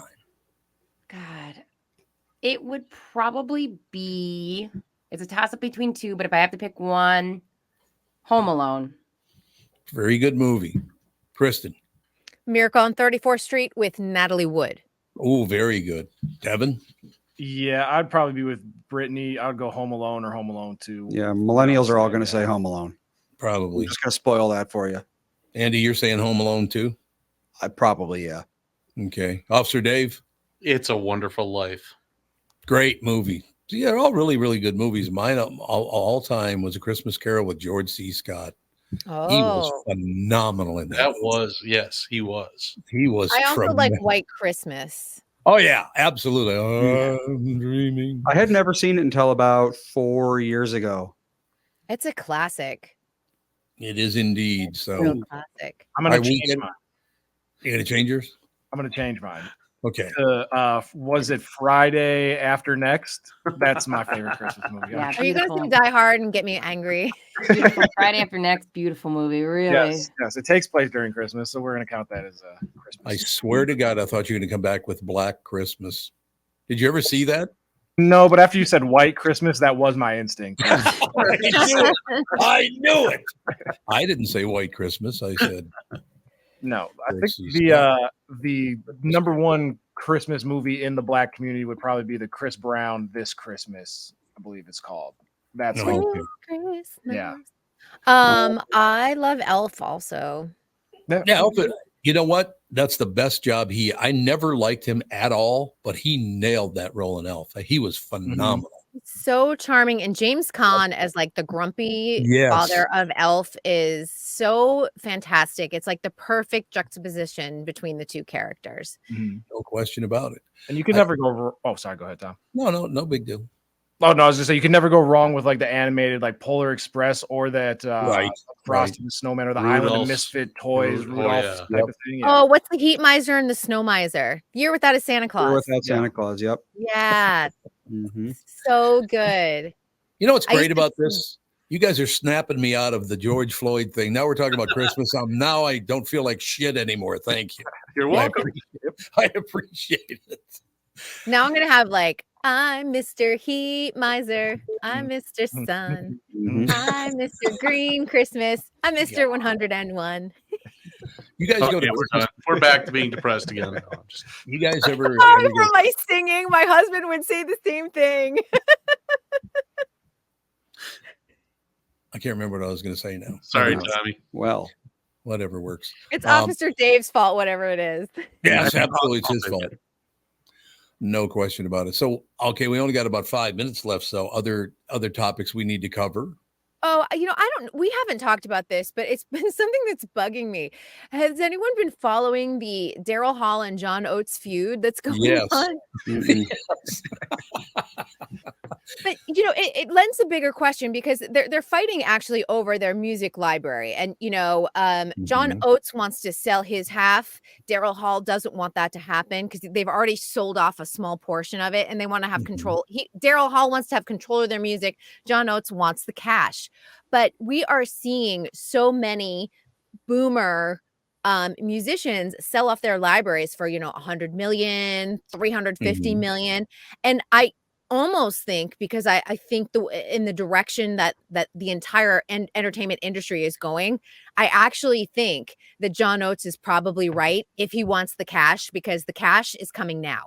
The cash is not coming later down the line, if that makes sense, because if you don't strike now, I don't think that their catalog will be worth as much later on, because the entertainment industry is pulling back so much.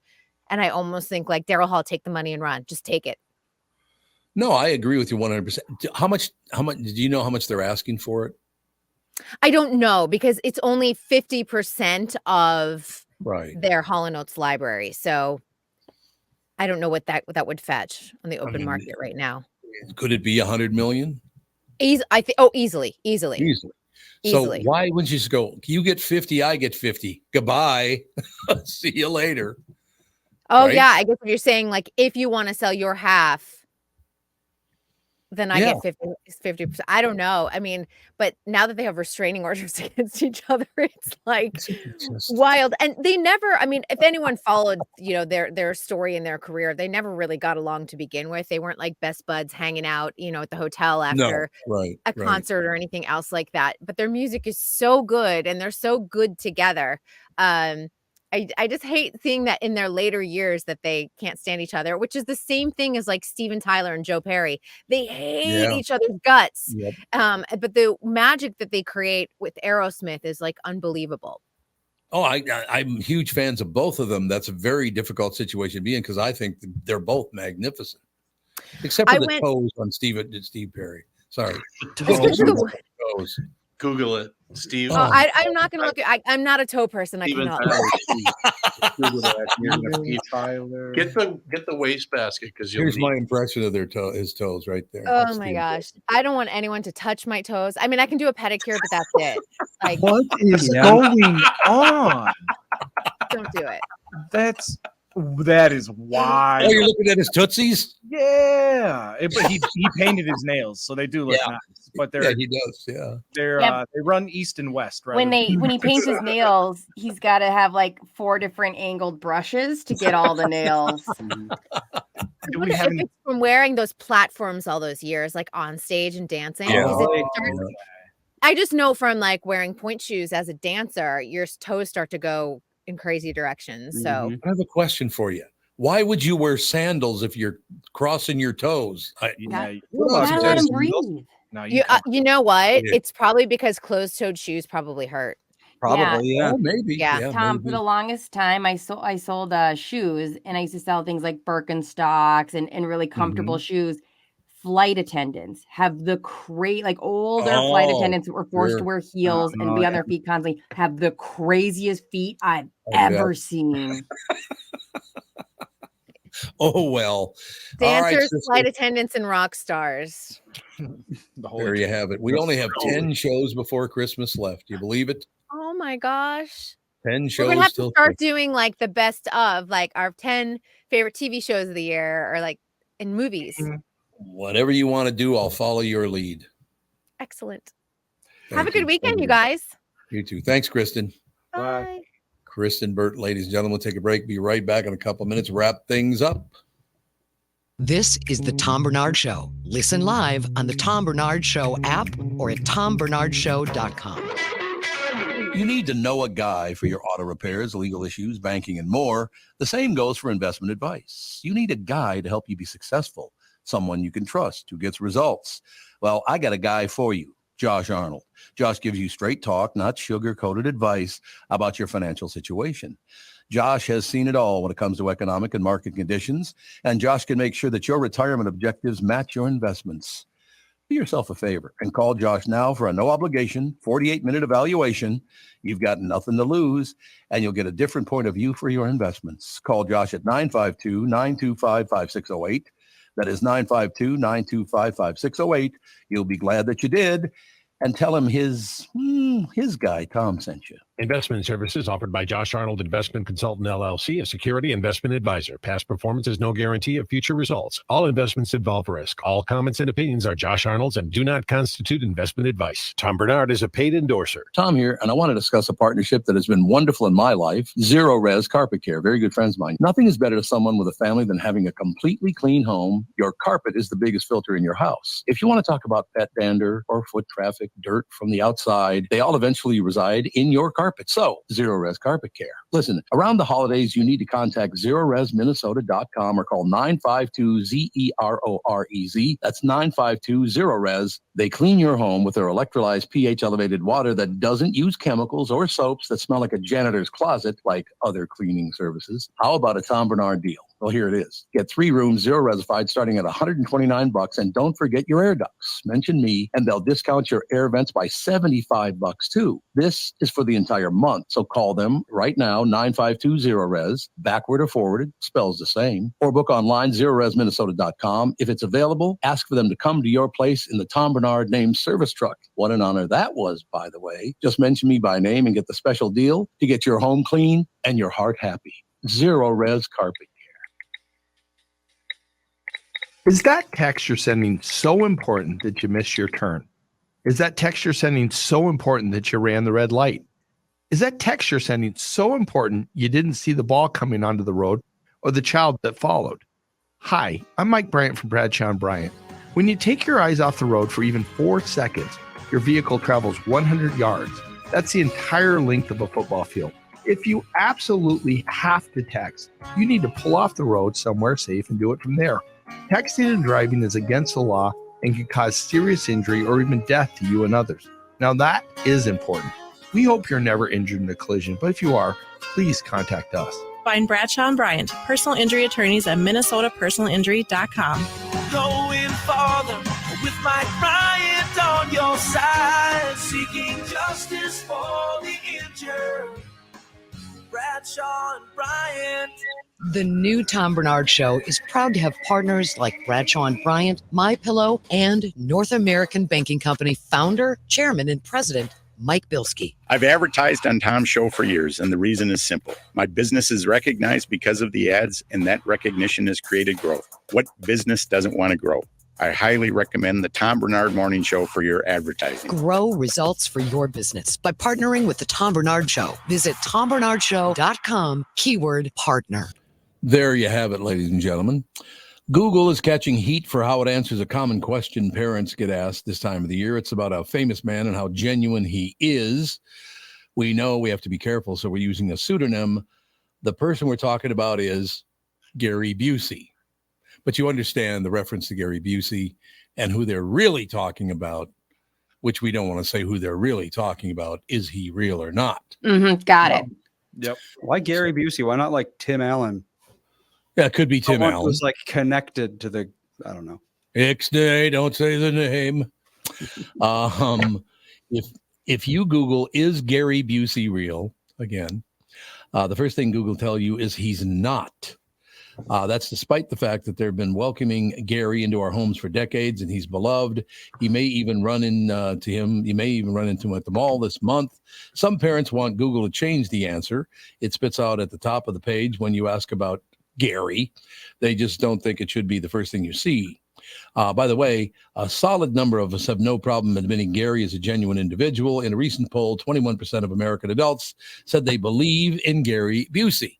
Why is this even a problem? Do you guys understand this at all? Yeah, I feel like there has to be something where, like, if a kid starts believing that Gary Busey isn't real and they can search it, like, we got to start. We don't have to do like a cover up. That's where things get like weird. I think like at that point in their development, you need to find out maybe some whatever origin or shifting you want to do into Gary Busey. You know, it's kind of funny looking at this story in, of course, the opposite end of the argument. We were talking about, Chauvin and George Floyd and how people always take a side. There's nobody in the middle of it. They're always on one side or the other. And this is the same situation. He's real. No, he's not real. They can never meet in the middle. You know why that is? Because it's caused too much anguish. I've never understood why Gary Busey has been so controversial. Like, if a bunch of kids believe that Gary Busey's real, I know, whatever. I'm not going to go around and, burst everybody's bubble. And if you get to the age where you're like, you know what, Gary Busey, I just found out he's not real. I'm not going to be like, no, he is real. And I'm not going to fight back with a bunch of, facts. Yeah. It is what it is. They talk about this, Tom, is that, sometimes when you kind of discover that Gary Busey isn't real, you can go, well, here's the magic about Gary Busey. We are all Gary Busey, and now you can help me be Gary Busey. It. Right. So, like, there's some fun things to do with it. But would you guys agree that people will not meet in the middle because it causes too much emotion? It's too painful for them? 100%. I don't know. It's like Melissa and I have been discussing this a lot, obviously, because we're getting to that point where we have to make this decision. And I remember, like, we talked about, like, when you found out, and a lot of people are like, oh, it makes you distrust your parents. You feel like you've been betrayed and stuff. Okay, and neither of us felt that way. We were mad, but we were mad at the kid who told us. Yeah. We're like, why did you wreck this for me? But, like, I don't remember being mad at my mom and dad at all. I was heartbroken, but I don't think anybody is going to be shocked that I believed in Gary Busey far longer than I should have. And the quote my mom always says is, I was bawling and I said, what about the Easter Bunny? So, yeah. See, that's what should have happened. How old were you? Yeah. 45. Oh, yeah. I was oh, God, I can't even remember. But I just know that, like, I was 7 or 8, I think. Yeah, and my family never put a huge emphasis on Gary Busey. Like, because once it got to the point where I was, I want video games, or like the toys were a little bit more expensive, they'd be like, listen here. Mom works 2 jobs to Yeah, I help want you the get credit, these yeah. things right. I'm getting the credit for this. I literally remember thinking, I don't give a crap one way or the other. Yeah, at some point it really doesn't Mhm. matter to you anymore either. No, this is something I don't know, and I can learn today. Do the Amish celebrate Christmas? That's a good question, actually. I have don't no I'm sure idea. they probably do, but it's probably It's much probably more subdued. they probably don't Yeah. put lights on their tree, I would imagine. Yeah, I don't know. I've never been around my Amish relatives during the holiday season, but Oh, so they- you never have. So you don't know if they do or not. No, but like they're all, or most of them are very relaxed in their religion. So Oh, they'll like celebrate it or whatever. It's not necessarily as big of a deal. Also because they all have like 12 kids. Isn't though the Yeah. Amish a very Christian Orthodox? It is, Yeah. but they're also very like anything that could induce envy or pride, that sort of thing, you're not Yeah. allowed to do. And having a very decorated tree, your neighbor could envy that, so you're not allowed to And do actually, I it. did spend a Christmas down there, and they had like it wasn't anything over the top. I remember they had like a Christmas tree out on the porch, kind of enclosed porch area, but it wasn't as big of a show as it is here. Because you get some Amish, I guess sects or groups of people that are like, you can't take their picture because it'll, Yeah. steal their soul or whatever, and they all are making furniture. But then like my Amish relatives, they have like a generator and watching the Chicago Bears play. So like technically it's not in the house, so it's That's another thing is like the no electricity thing. That's another envy thing. It's like if I have a TV and you don't, that creates friction in the community. But if there's a TV in the community room that everyone can watch, that's not necessarily a problem because we all own it. Or if it's to make money for their business, then it's Yeah, allowed. that's and why then- they're allowed to like work for construction companies and use power tools. It's not like they hate electricity. It's that they've just decided on a very specific way of avoiding sin, basically.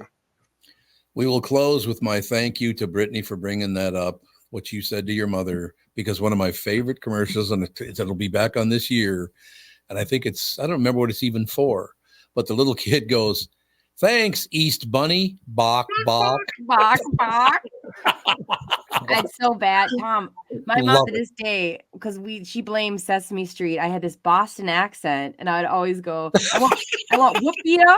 And what about the Easter Bunny? Like it was just, I don't even. They said there was some character I was obsessed with on Sesame Street that I just mimicked like crazy.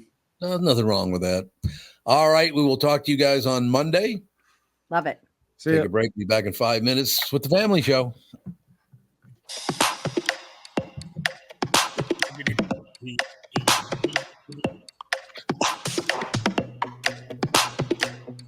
In the name of him.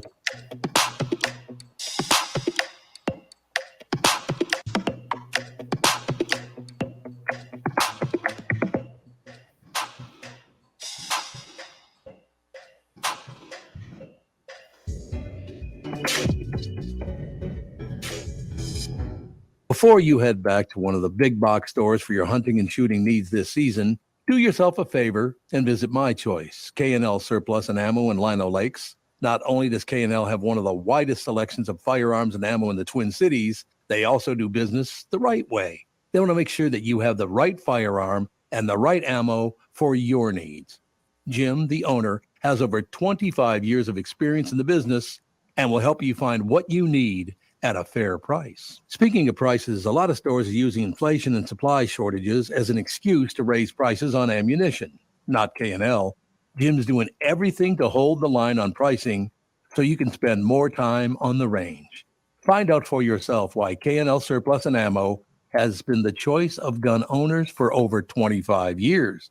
Go in and chat with Jim in person at the store on Lake Drive in Lino Lakes or online at klgunstore.com.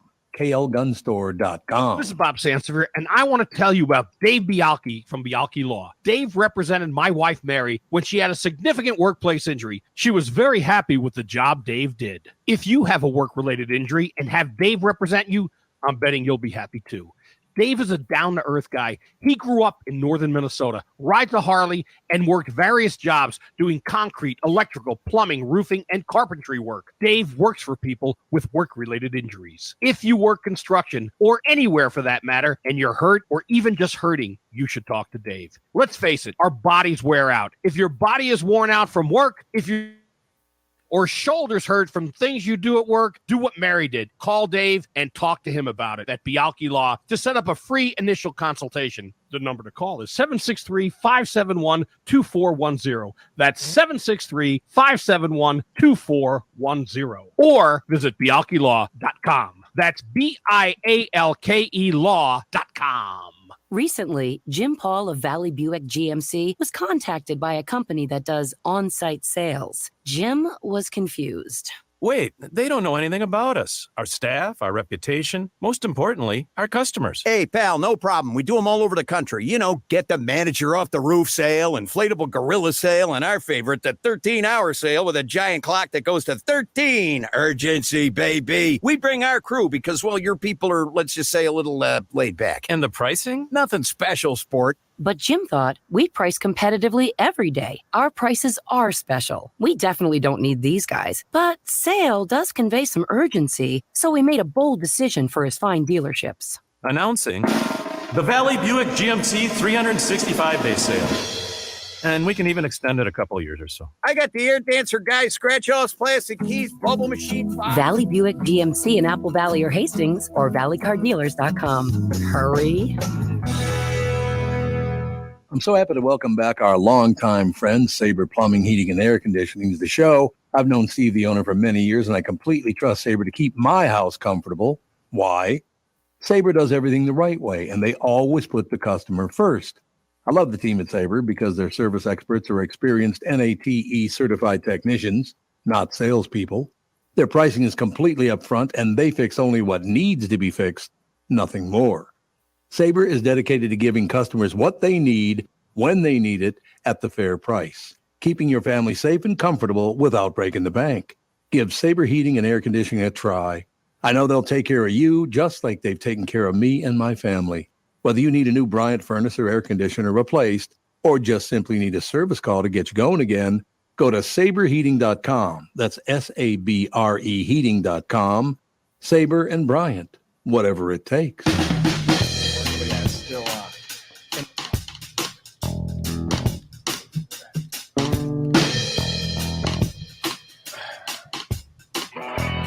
Welcome to the family with Tevin Pittman, Josh Arnold, Mr. Money Talk, Officer Dave, and Andy Barnard. Hey, now we got the full tilt going. We got it all covered. Yeah, we gotta come chart. Honest to God, I knew we had to talk about these subjects and all the rest of it, but I'm gonna carry around that one story for a while with me. That stuff makes me very sad that people cannot treat each other much better than they do. No, it's the world, and it's, last week we were reminded there's a lot more good people in the world than there are bad, but the bad have the larger voice. That's the problem. Well, they do sell, get people to watch television. They get to watch the television news. They can put all the bad people up there because that's what people want to watch, apparently. Yep. I guess. Then there's Josh Arnold. What do you mean you guess? Of course you know that. You've been in media. You've been a broadcaster for a very long time. What is the old saying? If it's red, it sells. If it bleeds, it leads. That's it. There you go. If it bleeds, it leads. At school. That's exactly it. No, you're right. I've been in the business for a long time, 53 years, and covering this stuff and that stuff and all the rest of it. And I just don't like the fact that we as human beings, and I guess we have to be a team member, we are either going to take this side or that side. We're not going to try to ever meet in the middle.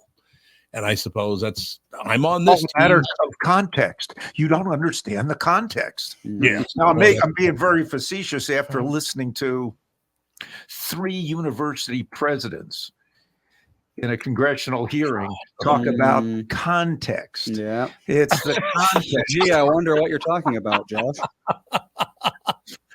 It was just appalling. That particular segment, that hearing has been viewed over 100 million times. Doubt it.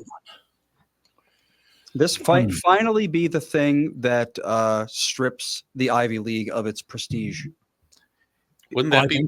Which has been a long time coming, let's be honest. I mean, it is unreal. I mean, to see that at Harvard, as an example, it is all right to call for the genocide of a people. That's specific. You have to people. understand that in context. But if I do not call you by your right pronoun, Andy, I can be banished from Harvard. That is interesting, isn't it? It's like, what are we talking That's about? the culture they've been fostering for the past probably 50 years, to be honest. There's a Simpsons episode from like 25 years ago. Marge goes back to college, or it's like during her college days. I don't remember what. And she falls in love with this professor because he shakes up her worldview. And basically all of his lessons, what was the quote? He put up a picture of the founding fathers and he was like, can anyone tell me what all these people have in common? And the students are like, they created a system of checks and balances. They founded the country. And he goes, no, they were all white property owning males. And then he paints the word evil on the picture. And this was 30 years ago. They were parodying that. So Simpsons predicts everything. that is true. Wow. Yeah. And it's not like this culture is a new thing. It's just getting out of hand now. Right. Well, I think, once you start calling for the genocide of like, well, we're just going to round up every Jew in the world and that's what you guys want to do. Like my neighbor now, he has to die because of, what's going on over there. They like, tried that once. Yeah, it doesn't work. Somebody tried that once. And then once you get rid of all of them, who's the next group you're going to get rid of? I'll hide you, Josh. Right. I'll take care of you. Like, Can't wait. I know. I know where to come. I'll defend you. It does amaze me growing up where I grew up and watching this stuff all go on. And it convinces me that this stuff, these arguments are never, ever going to come to an end. But what I don't understand is, do these dumb bastards realize where most of the money came from that gave them the job, their very lucrative job they have now? Do they not understand where most of that money came from? Jews are bigger donators to colleges than anybody else in America. Why would you piss on the very people that pay you? Why? I mean, I do it to the people at Hubbard, but that's a different argument. Well, I mean, that's like when Nick Cannon was working for one of the major cable news or cable companies, and he went on this big anti-Semitic rant, and he got fired the next day. And everybody was like, well, why'd they fire him? I'm like, because the board of the company that he works for is 100% Jewish. Yeah. Like, what do you mean? Why did he get fired? Like, people do some research first. Whatever works is, it's one of the things that, and it's really let me just start with this. Josh, I could not believe the first time I saw this on TV and I said, my God, this is whatever that nut job is or whatever college he's talking about or whatever, this guy is going to end up in prison. And then all of a sudden everybody's doing it. I'm like, what? I grew up in an area, like I said, I've said it many times, Catholic, Black, and Jewish neighborhood. Everybody got along great. Everything was wonderful. What the hell? Why do we have to do this every 50 years, whether it's Black people or Jews or men or women or Catholics, or because the Catholics are hated now too. They hate the Catholics too. Oh yeah. Oh, So you're bad. You're bad. You're bad. You Catholics. You believe in life. Yeah, exactly. Yeah, exactly. Well, let me put it this way. I did grow up Catholic. My mother was an ardent Catholic. I like being a Catholic. I'm not a very religious guy, but I like being a Catholic. A lot of Irish, Italian, German, French people. And You've got all these good basketball teams. You got all these good football teams. Of course, you like being Catholic. That's exactly right. That's the whole. But why would you care? Do I somehow abuse people because I'm Catholic? A lot of people think so. Yep. Right. Yep. That's my first question when I meet somebody is, hi, my name is Tevin. Are you Catholic? And then depending on how you answer, yes, we can be friends or not. Yeah. That's exactly it. Yes, I haven't seen you walking around in your robes. Oh no, I usually wear that after the show. Yeah. Okay, Bishop it's Devin. the robes and the collar. That's what threw me. Bishop Devin and the miter. Yep. What if you're Catholic but you're a sedevacantist? Yeah. What about that? What about that? Then I think that's okay. Okay. Just because I have no idea what you're talking about. That means you're a Catholic, but you don't believe that the current Pope is valid. Right. Which is becoming a thing now because the current Pope is very politically involved, and a lot of people don't like that. It's like the previous popes weren't politically involved. Well, it depends on your definition of political, I suppose. Like the It's- Pope is, like, by some definitions, a purely political position, but the Pope is getting more involved in like specifically American politics rather than keeping it in Rome. You know, where arguably he should. Oh, that's because he what is it? Did he defrock a guy in Texas? Yes, he did. Or the one of the cardinals did. I don't know if the Pope defrocks or if the cardinals do. Honestly, I don't know the hierarchy as well as I should, being a ostensible lifelong Catholic. The thing of it is if a pope starts teaching against the traditional Catholic teachings, And that's what's happening. when they become. So people are like, "Oh, well, is Catholicism changing with the times? Is it getting a much needed coat of paint, or is it abandoning its traditions?" That Technically, it's not supposed to yeah, change. yeah, That's and there's a lot of argument about that. Remember Father Sarducci on Saturday Night Live? Guido Sarducci, yes, Father Guido Sarducci. Loved him because remember he did the contest, find the Pope into the pizza. He did a deal with Domino's when one of the pizzas would have a picture of the Pope in it. So he did a contest, find the Pope into the pizza. I loved it as a Roman Catholic. I thought it was phenomenal. I would buy a pizza if there was a chance. He was always smoking on the TV. Yeah, he's always smoking. Exactly. The priests are regular people, but it's like still, it was just hilarious to see it. Oh, it's wonderful stuff. I just, why have we now decided that we're going to go after very specific groups of people? I mean, once because again, we can't laugh. No, we can't. No, we cannot. Why is that?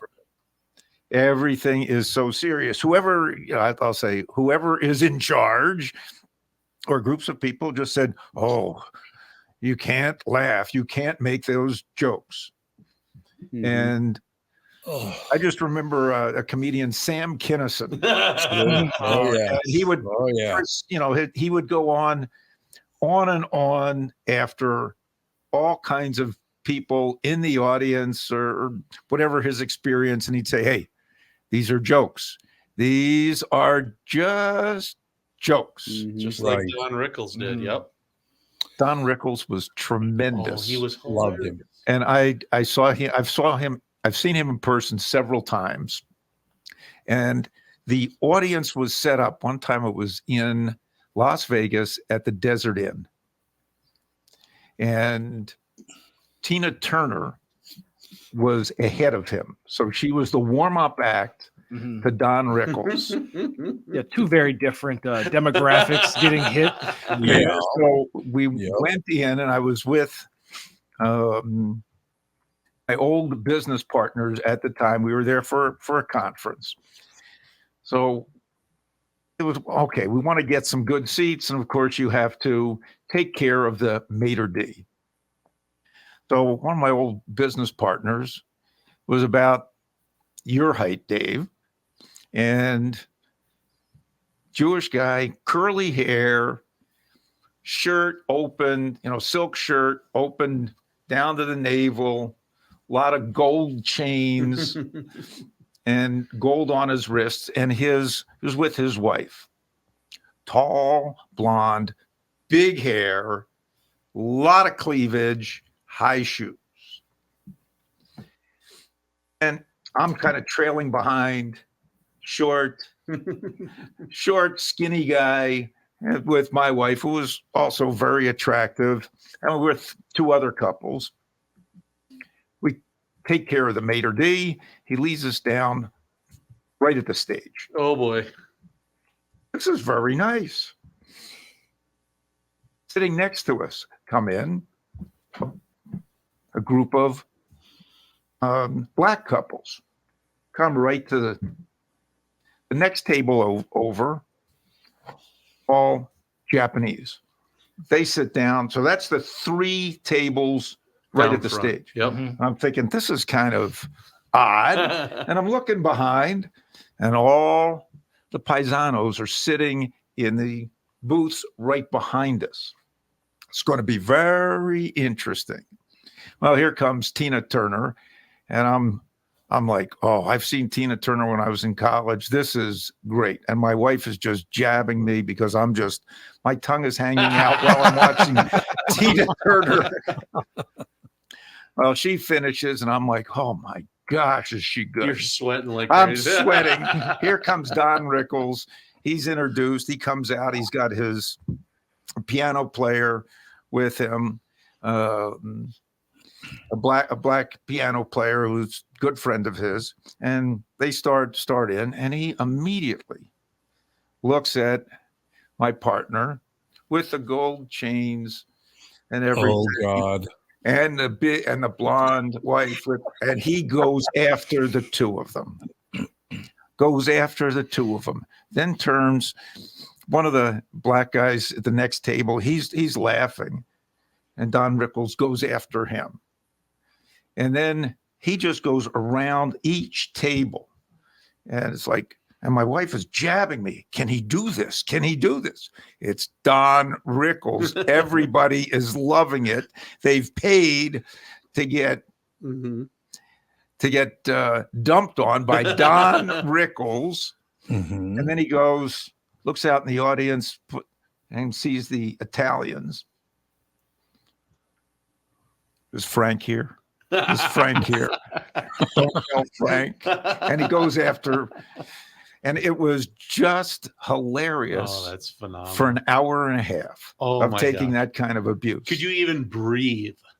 No, I could not breathe after not only Don Rickles, I'm sweating. I can't breathe. The endorphins are on. Oh my goodness. It was tremendous. Don Rickles would be canceled today. Oh, 100%. Do you know the story about Don Rickles' appearance in Miami many, many years ago? Sounds a bit like what you went through. This is a true story. So Don Rickles, let's say it's 35 years ago, maybe even 40 years ago, whatever. He's appearing in Miami, and he's up on stage, and he's starting the show, and all of a sudden the doors at the back of the theater open, and Don Rickles looks up, and it's Meyer Lansky. For people who might not know who Meyer Lansky is, he was a very, very famous mobster, originally from New York. But he moved down to Miami because he liked the weather better. All the rest. This is a true story, by the way. And I asked Don Rickles about it, and he said, yes, that is exactly what happened. So he goes, well, wait a minute, ladies and gentlemen. I got to hold you up. I'm sorry to hold you up like this, but a friend of mine just came through the back, the doors there, and I want to make Mater D, would you do me a favor? Would you pick up a table and just put it right here in front of me? I'm sorry for you people, but could you just move her? And they go, yeah, we'll move over. No problem. He says, bring up a table. So they bring up a table. He goes, just 2 chairs would be really, really great. Okay. So they bring those up. So Meyer Lansky and his wife come and sit at that table. And he goes, okay, I don't want to start the show yet. Would you like how about a bottle of champagne for you, Meyer Lansky? Would you like that? That'd be good. Bottle of champagne. Mater D, would you please bring over a bottle of champagne for Mr. Lansky and his lovely wife? Okay, they're all settled in. They got their bottle of champagne. They're front and center. They're comfortable at their desk. He says, you know what, Meyer? Let's go the full boat. Make yourself at home. Why don't you kill somebody?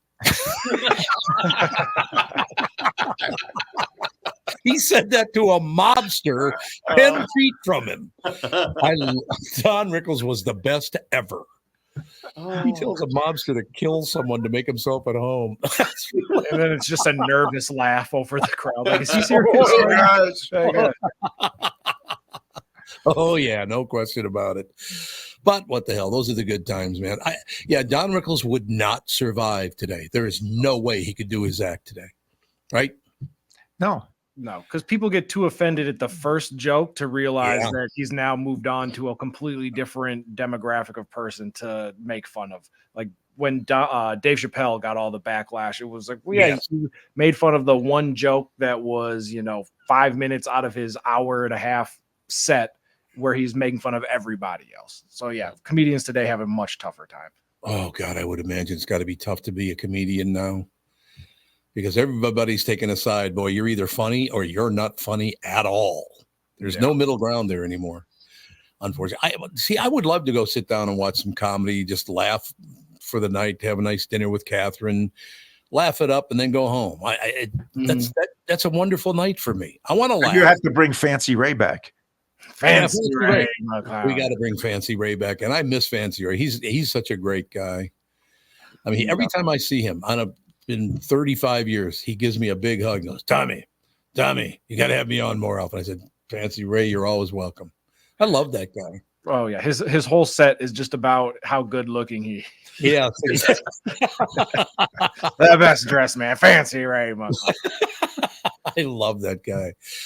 So everything else. See, I'm in a much better frame of mind now. Whenever we talk about very serious and sad items where there's just no winning, it does depress the shit out of me. It really does.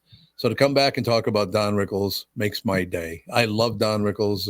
I was lucky enough to meet him a couple of times, but it just, I don't know. It just, doing the news is not easy to do. Wouldn't you agree?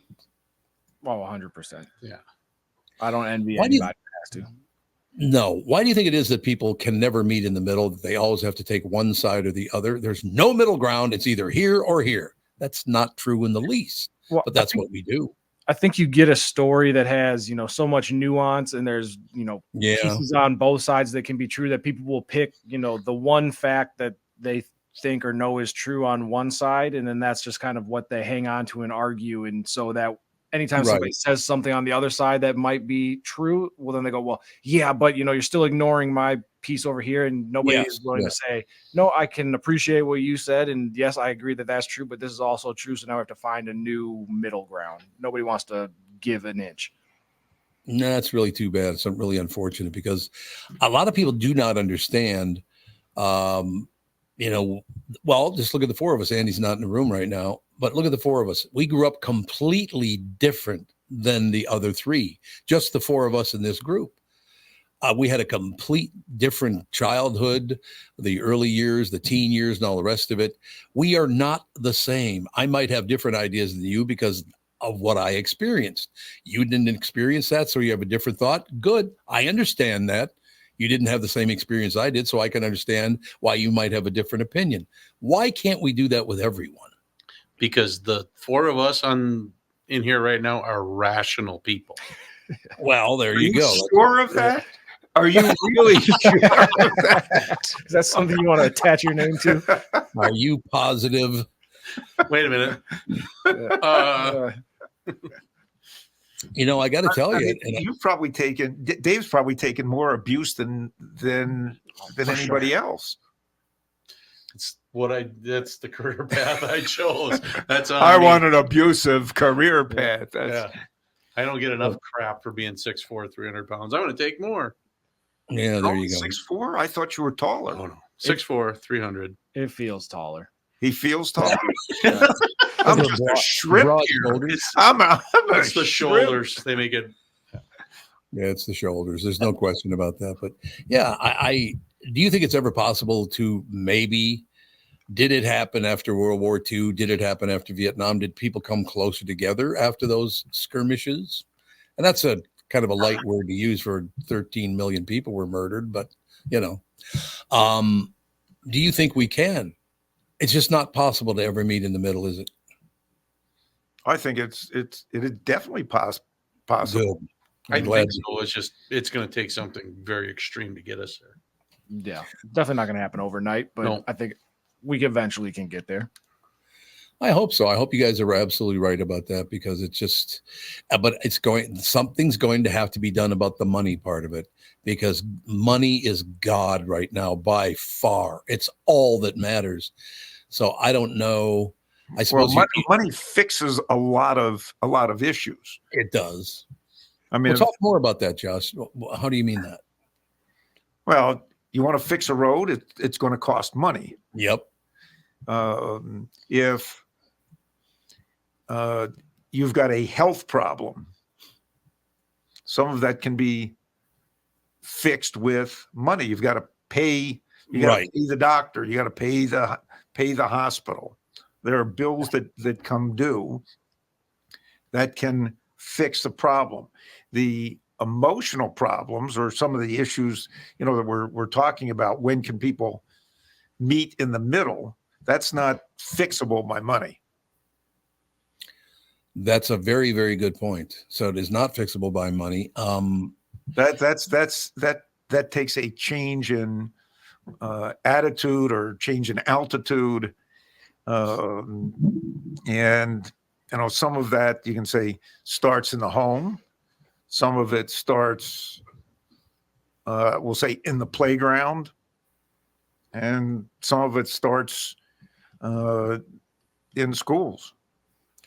It's one of my favorite times of the year because, obviously we're celebrating Hanukkah right now. Kwanzaa's coming up. Christmas is coming up. It's a great time of the year to observe other people's lives and beliefs. Can we ever carry that over to the other 11 months of the year? Why not? I agree. I think we can. But once again, it's not a question of, I'm a Packer fan versus a Vikings fan. Right. And you're not going to change my view, that the Packers are going to crush the Vikings if you're a Packers fan, or if you're a Vikings fan, the Vikings are going to crush the Packers. People hold, I'll say those types of views very, very strongly, and they become emotional issues. But if, and we each have our opinion about sports or our sports teams, but to carry that, and some people now are playing, taking those attitudes when it comes to politics or other issues, and they're not dealing with what I call facts. Now I have to think of, there was Patrick Moynihan. Yeah. Who, among other things, was senator from New York. And I remember somebody arguing with him, and he said, hey, you might have your opinion, but here are the facts.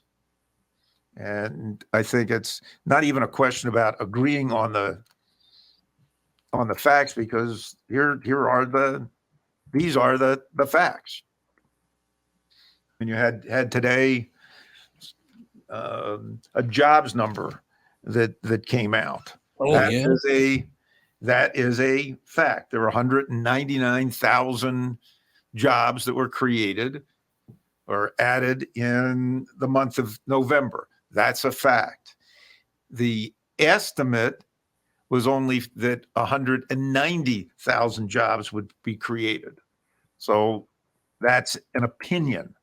Mm-hmm. Here's the fact, and here's the opinion. Now, financial commentators and strategists and the members of the Federal Reserve can argue over, there's 199,000 jobs created in the month of November, when we only expected 190,000. They can argue whether that's good or bad, or how that might impact inflation or their decision on interest rates going forward. I would look and say, you got 199,000 more people employed, earning money. A chunk of them happen to be in as government employees. A chunk were in the leisure and hospitality business. Another large chunk were in healthcare. And then the smaller chunk were in manufacturing. I just look at that and say, more people are working, they're earning money. That is a positive thing. And if they're going to be earning money, they're going to be, we'll say, paying taxes and spending that money. And that will keep the economy growing at a reasonable rate, and probably will keep inflation under control. So those are, so part of that is, here's the fact, and here's what could probably happen. And it's the opinion is how and when are these we'll say how and when are these taxes going to be collected, how and when and where is that consumption going to be directed? You know what amazes me about the world, just a couple of years ago it is now, I guess, but all of a sudden when COVID came kind of to an end and people went back to work, the federal government claimed they created all of those new jobs. They counted them as new jobs. It's like, why are you lying to the people? Because I went back to work. I mean, I'm not talking about me.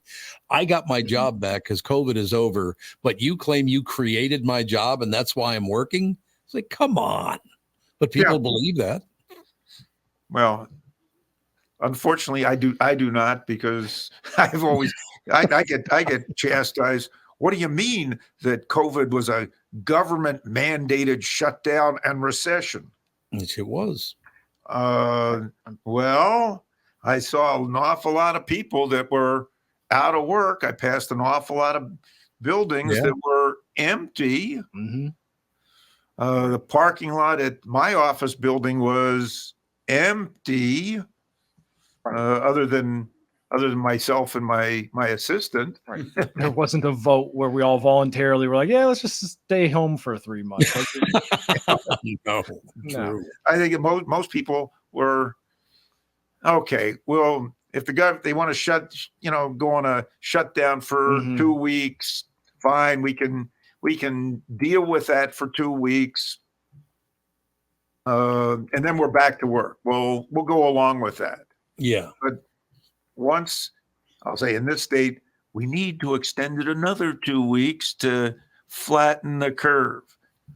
And then people said, oh, wait a minute here. We got to go back to work, because if we're not working, we're not making money. If we're not making any money, how are we going to pay the bills? Right. And it was really when the candy shop or the candy store got opened and everybody else had to stay closed. I feel like that was the turning point when people were like, what are we really doing? Exactly. Well, I just looked and said, you mean to tell me that the grocery store is going to be open?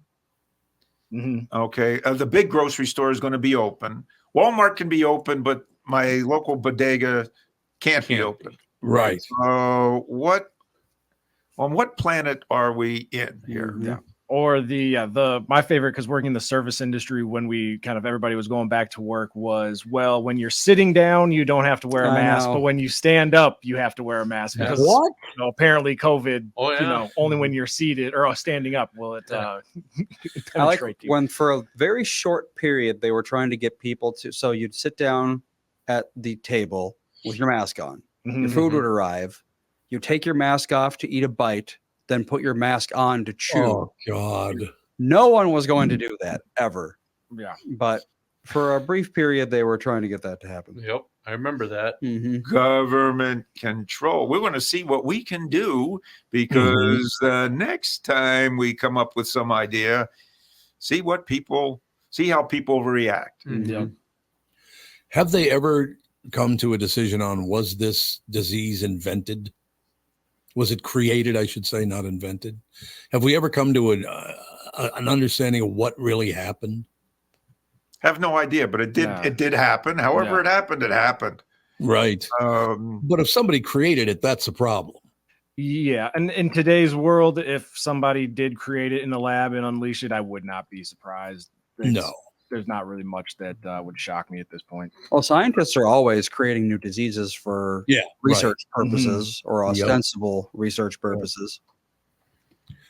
They are indeed. But I tell you what, I've seen a lot more masks again. And I don't know if it's the time of the year or whatever, but all of a sudden there's this big surge of masks, a lot of women and a few men, but it's mostly women wearing the mask again. Why are they? I don't know. I just look at all the protests and all these protests that are going around, and all those people are wearing masks. Why are they wearing a mask? We don't want our face shown. There's that. Well, during COVID, when there were the protests here, and people were like, nobody's gotten COVID and we're all out here no mask. Yeah. Well, but then I'd see people like at the protest not wearing a mask, and then they'd be in the grocery store with one other person and masked up, and it's like none of it makes any sense for what we're doing. Well, I have another question for you because I was I had the inoculation 3 times. I was boosted twice. I got COVID twice, but I couldn't tell the difference between COVID and having a cold. It seemed like a cold to me. They were very similar to me. Yeah, too. and it was all a case by case basis because you talk to some people where they're like, I was bedridden for 3 weeks and I was going to make other people. Yeah, and other people were like, I didn't even know I had a scratchy throat when I had mine. It was okay. Yeah. Yeah. When I saw Alyssa Milano wearing a crocheted face mask, that's when I knew that. Wait a minute, crochet. You could see her mouth through the face mask. Oh, that was really, really. That's cute. when I knew it was like talismans for superstitious people. Or I didn't know what the hell they were doing. I saw an ad for a mask that had a straw hole in it, so you could drink. I had a friend who made one with a screen, like a screen from a screen door, window screen. Yeah, that was his mask. Nice. There you go. Yeah, that'll take care of it. That's not a problem at all. Oh, that's so the mosquitoes don't go get in. Josh, you know more about dough than any of the rest of it. Did that shut down? How much did that cost the American taxpayer? Oh God, this one I do not know. Oh my God, this must be a huge. It was a big number. I do know that that year in the stock market in 2020, I'll say in a typical year, the stock market is going to have 3 to 4, 5 to 10% pullbacks. Okay. Caused by any number of reasons. In 2020, we had one 35% pullback in March, but that was preceded by 2 10% pullbacks. Whoa. And then after that, I believe there were about 8 pullbacks between 5 to 10% the rest of 2020. I would also say that was a very good year for my clients if they did not panic when we had those big dips. And I would also add going through those dips was emotionally draining, but using the strategy that I'll say I've used for a lot of years of keeping up to 30% in cash and the balance invested. We had cash available to buy when things went down. Yeah, that's how I ended up paying off my student loans. I was like, well, these stocks, some of them are going to have to come up eventually. It's not like they're just going to let all these companies now all of a sudden just go away. And so it was, let me find one that when things start to open up, it's going to come back. And I was able to pay off student loans. So I was very, very, very happy. And that followed a very strong 2019. And then I was not expecting a good 2021. So it was an average year. 2022 was not a good year. And 2023 has been a very good year. See, I feel like I can trust you when you talk about money because you're willing to admit that you had a year that was not very good. I had honesty. Yeah, what excuse me. I effed up a few things. Oh, that's nice. I'm not a heck. Elon Musk said it on national TV twice. Yeah. And he's got a little more money than I do, but no, it was not good with a few things that I did in both 2021 and 2022 by not selling some things earlier. But yeah. We keep make fewer mistakes as time goes on. Right. And 2023 has been a very good year. That's like Frank Sinatra. There we go. Bring back Don Rickles. We'll bring back Don Rickles. Frank Sinatra. It was a very good year. Frank Sinatra sang that. Yeah, but that's the business, isn't it, Josh? Yes, that is. It's that going is to happen. But yeah, so I mean, I'm giving you these are the facts. Here are the facts. This is the record that I've got. That is a fact. That is not an opinion. Here it is. And I will say I deal. I'll say somebody can track my record day by day because at 3:00 every day the score is posted. Up or down. Mm-hmm. You just hope over the course of the year, more ups than downs. There's a lot more ups than downs, and we have a winning season. There I am back to sports. Yeah, there you go. So early glances at 24. What's that look like? Early glances. Well, most strategists, this is not my view, but this is just listening to the number of strategists that have showed up on CNBC or Bloomberg or Fox Business, or I have seen or have commented or comments have showed up in the Wall Street Journal or the New York Times. More strategists than not are predicting 2024 to be a difficult year in the market. Most of them are predicting a recession or if not a recession, some type of economic slowdown. And many are saying that the S&P 500, which is at 4,500 currently, will drop anywhere from 8 to 20% at some point in 2024 as concerns about a recession and or slower economic growth and slower corporate growth come into vogue. And then they are recommending that you sell stocks or have a smaller percentage of your money in stocks and go buy bonds. Because with bonds, if the economy slows down, the Fed is going to be dropping short-term interest rates, and that will cause bond prices to go up. In the meantime, you get a higher yield. And that will be a safe way to go. Or several of them predict a return to normalcy and a normal portfolio of having 40% in bonds and 60% in stocks will outperform a portfolio that's 100% in stocks.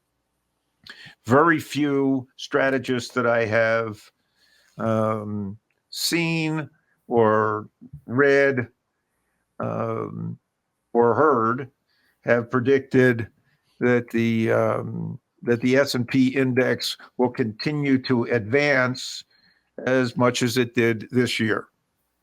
Now, having said that, I look at the bulk of the strategists who are saying, buy bonds, we're going to have a recession. And I go back to what they said, same strategists, and what they said last December, right, in 2022, and they predicted that 2023 would be a year of recession. And you shouldn't own stocks, and you should put your money in bonds and lock in the yields, which at that time were 4%. Lock those yields in because you'll make a lot of money. Well, if you look at, I'll say, that strategy, you would not have made money. Really? Well, if I take a look at, I just can look at the long-term bond index, TLT, and at the beginning of the year, that was $100 a share. It is currently at $94.52. So I think 94.52 from 100 is a little less money, and that might be down 5.8% of quick math. Mhm. Okay, so that to me is a loss and not a gain. No, I understand that. Okay, the same person. I happen to be big in Apple, so that's the largest holding in my portfolio. And a year ago, people were, no, Apple's not going to sell any phones. Sorry, they've got big problems. Nobody's going to be buying a phone if the economy slows down. Nobody's going to be, there's problems in China. The Chinese aren't going to be buying phones. Apple was trading at $128 a share at the beginning of this year. And it is currently trading at $195 a share. Well, that's quite a pickup. Yeah. Now it has not gone straight up by any stretch of the imagination. And Apple happened to be one of the better performing stocks this year, although not the best performing of some of the larger capitalization companies. I think that would go to a little company called Meta. You might also know a little company. You might also know them as Facebook, Instagram, Reels, and they have and whatever else they own. And nobody wanted to invest with Mark Zuckerberg, and his company was trading, I think, about $120 a share earlier this year, and it's currently a little over 300. Jesus. It's not a company that I wanted to invest in, but missed that one. Got Apple, but missed on Facebook. I think my point is, that you can pay attention to the strategists, but they're making predictions based on some things they see happening in the economy. They're trying to look at a broad picture and trying to keep people, we'll say, safe. But I happen to focus in on investing in individual companies, and I'm looking at, are these companies that we're investing in, are they going to be able to, in the case of Apple, are they going to continue to sell their products and or add to some of their product sales through their services business, that being the apps or Apple TV or advertising? And I look and say, well, yeah, there are well over 2 billion people in the world that have an Apple device. God, that's And amazing. if I just look at phones, most people are going to be replacing their phone. It used to be every couple years. Now it's every 3, 4, or 5 years. Apple's going to sell somewhere between 250 million to 300 million phones a year. Just people replacing that. That's wild. And they're going to increase the cost of those phones. Is going to go up a little bit each year. And then if you're getting a new phone, geez, I'm going to need some new apps. There's going to be something I'm going to like, or some additional service. Oh, they've got a new news feed. Well, that's $10 a month that I'm going to be paying Apple just for that service. Oh, I've been taking all these pictures, and Apple charges me $5 to store them in their cloud. Oh, well, of course I'm going to store them in their cloud because I know it's a secure place. And I've got a lot of pictures, and I really don't want to have all those pictures downloaded on paper and have them stored in my house and not being able to look at them again. So I'm going to pay that fee. And oh, by the way, Apple is now into artificial intelligence. Oh, great. Wonderful. Well, no, they've been in artificial intelligence. Right. They've always called it machine learning. Well, now Right. they're going to be talking about regenerative artificial intelligence. And that is been a huge boost to the stock market starting in May, when Microsoft, said that they were putting in $13 billion into a company called OpenAI to utilize their product called ChatGPT. Mm-hmm. And then Google followed up and said, well, we're going to introduce our Bard product, which didn't go over real well initially, but they've since fixed that, and they've come out with a product called Gemini, which supposedly is even better than Chat GPT, or does some other things. So that's going to give Google a little boost.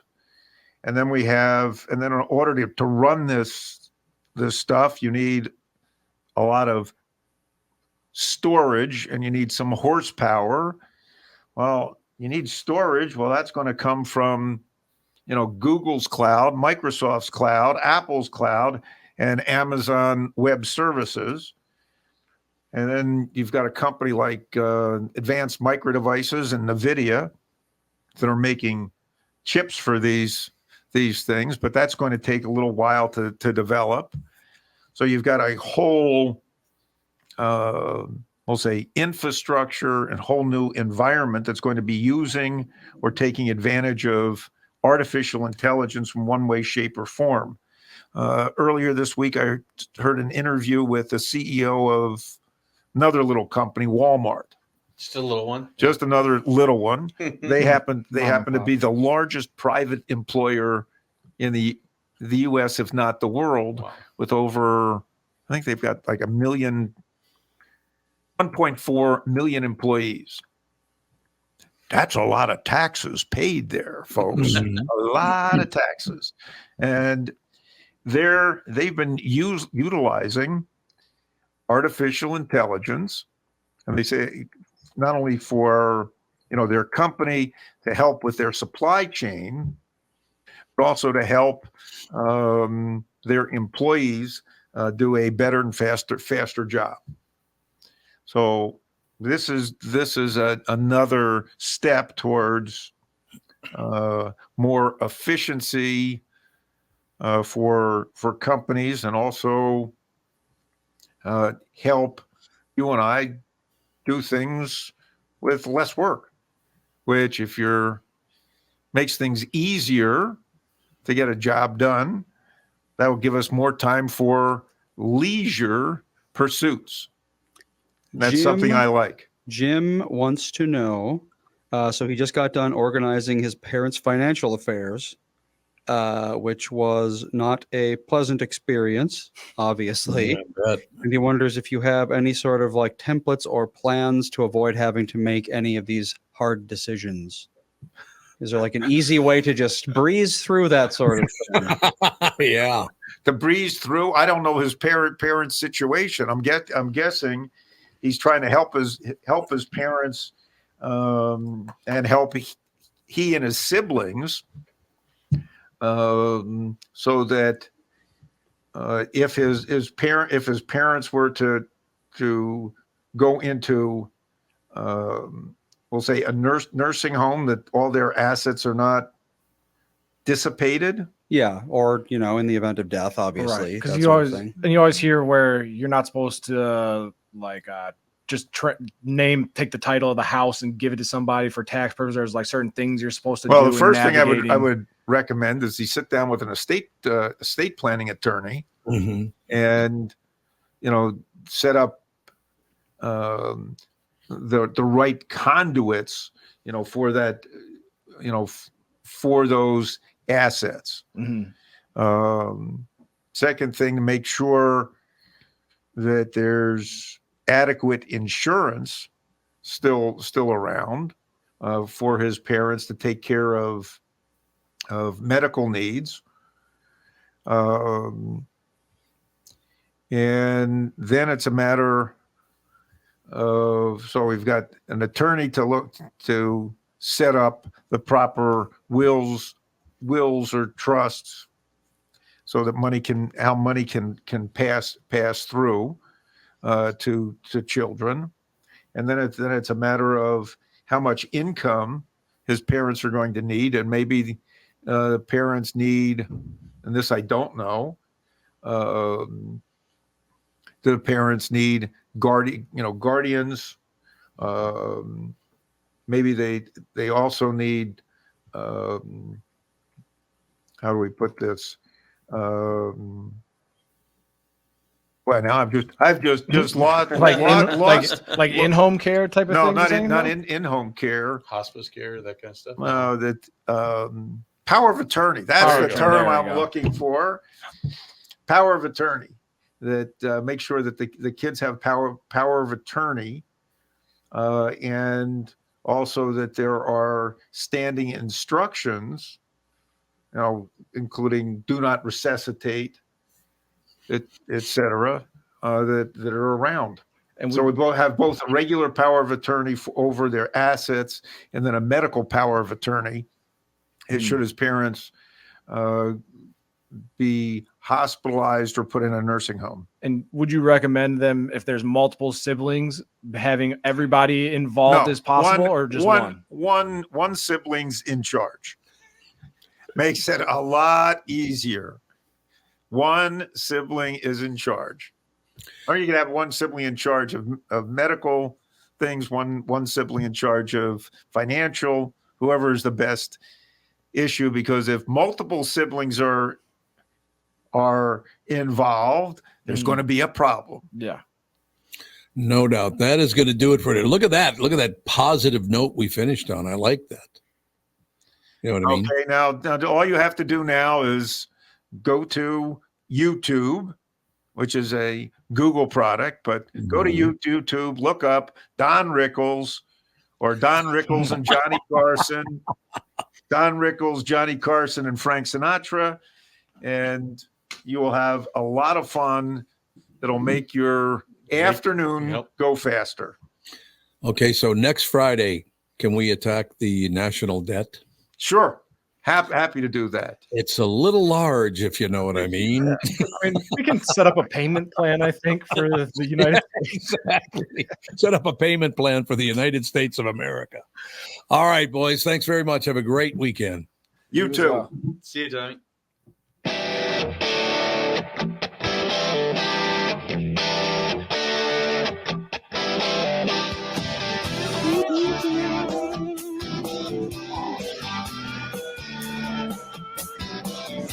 Got a picture in my noggin that reminds me of this one was before. Every time I hear the singing reminds me how you talking.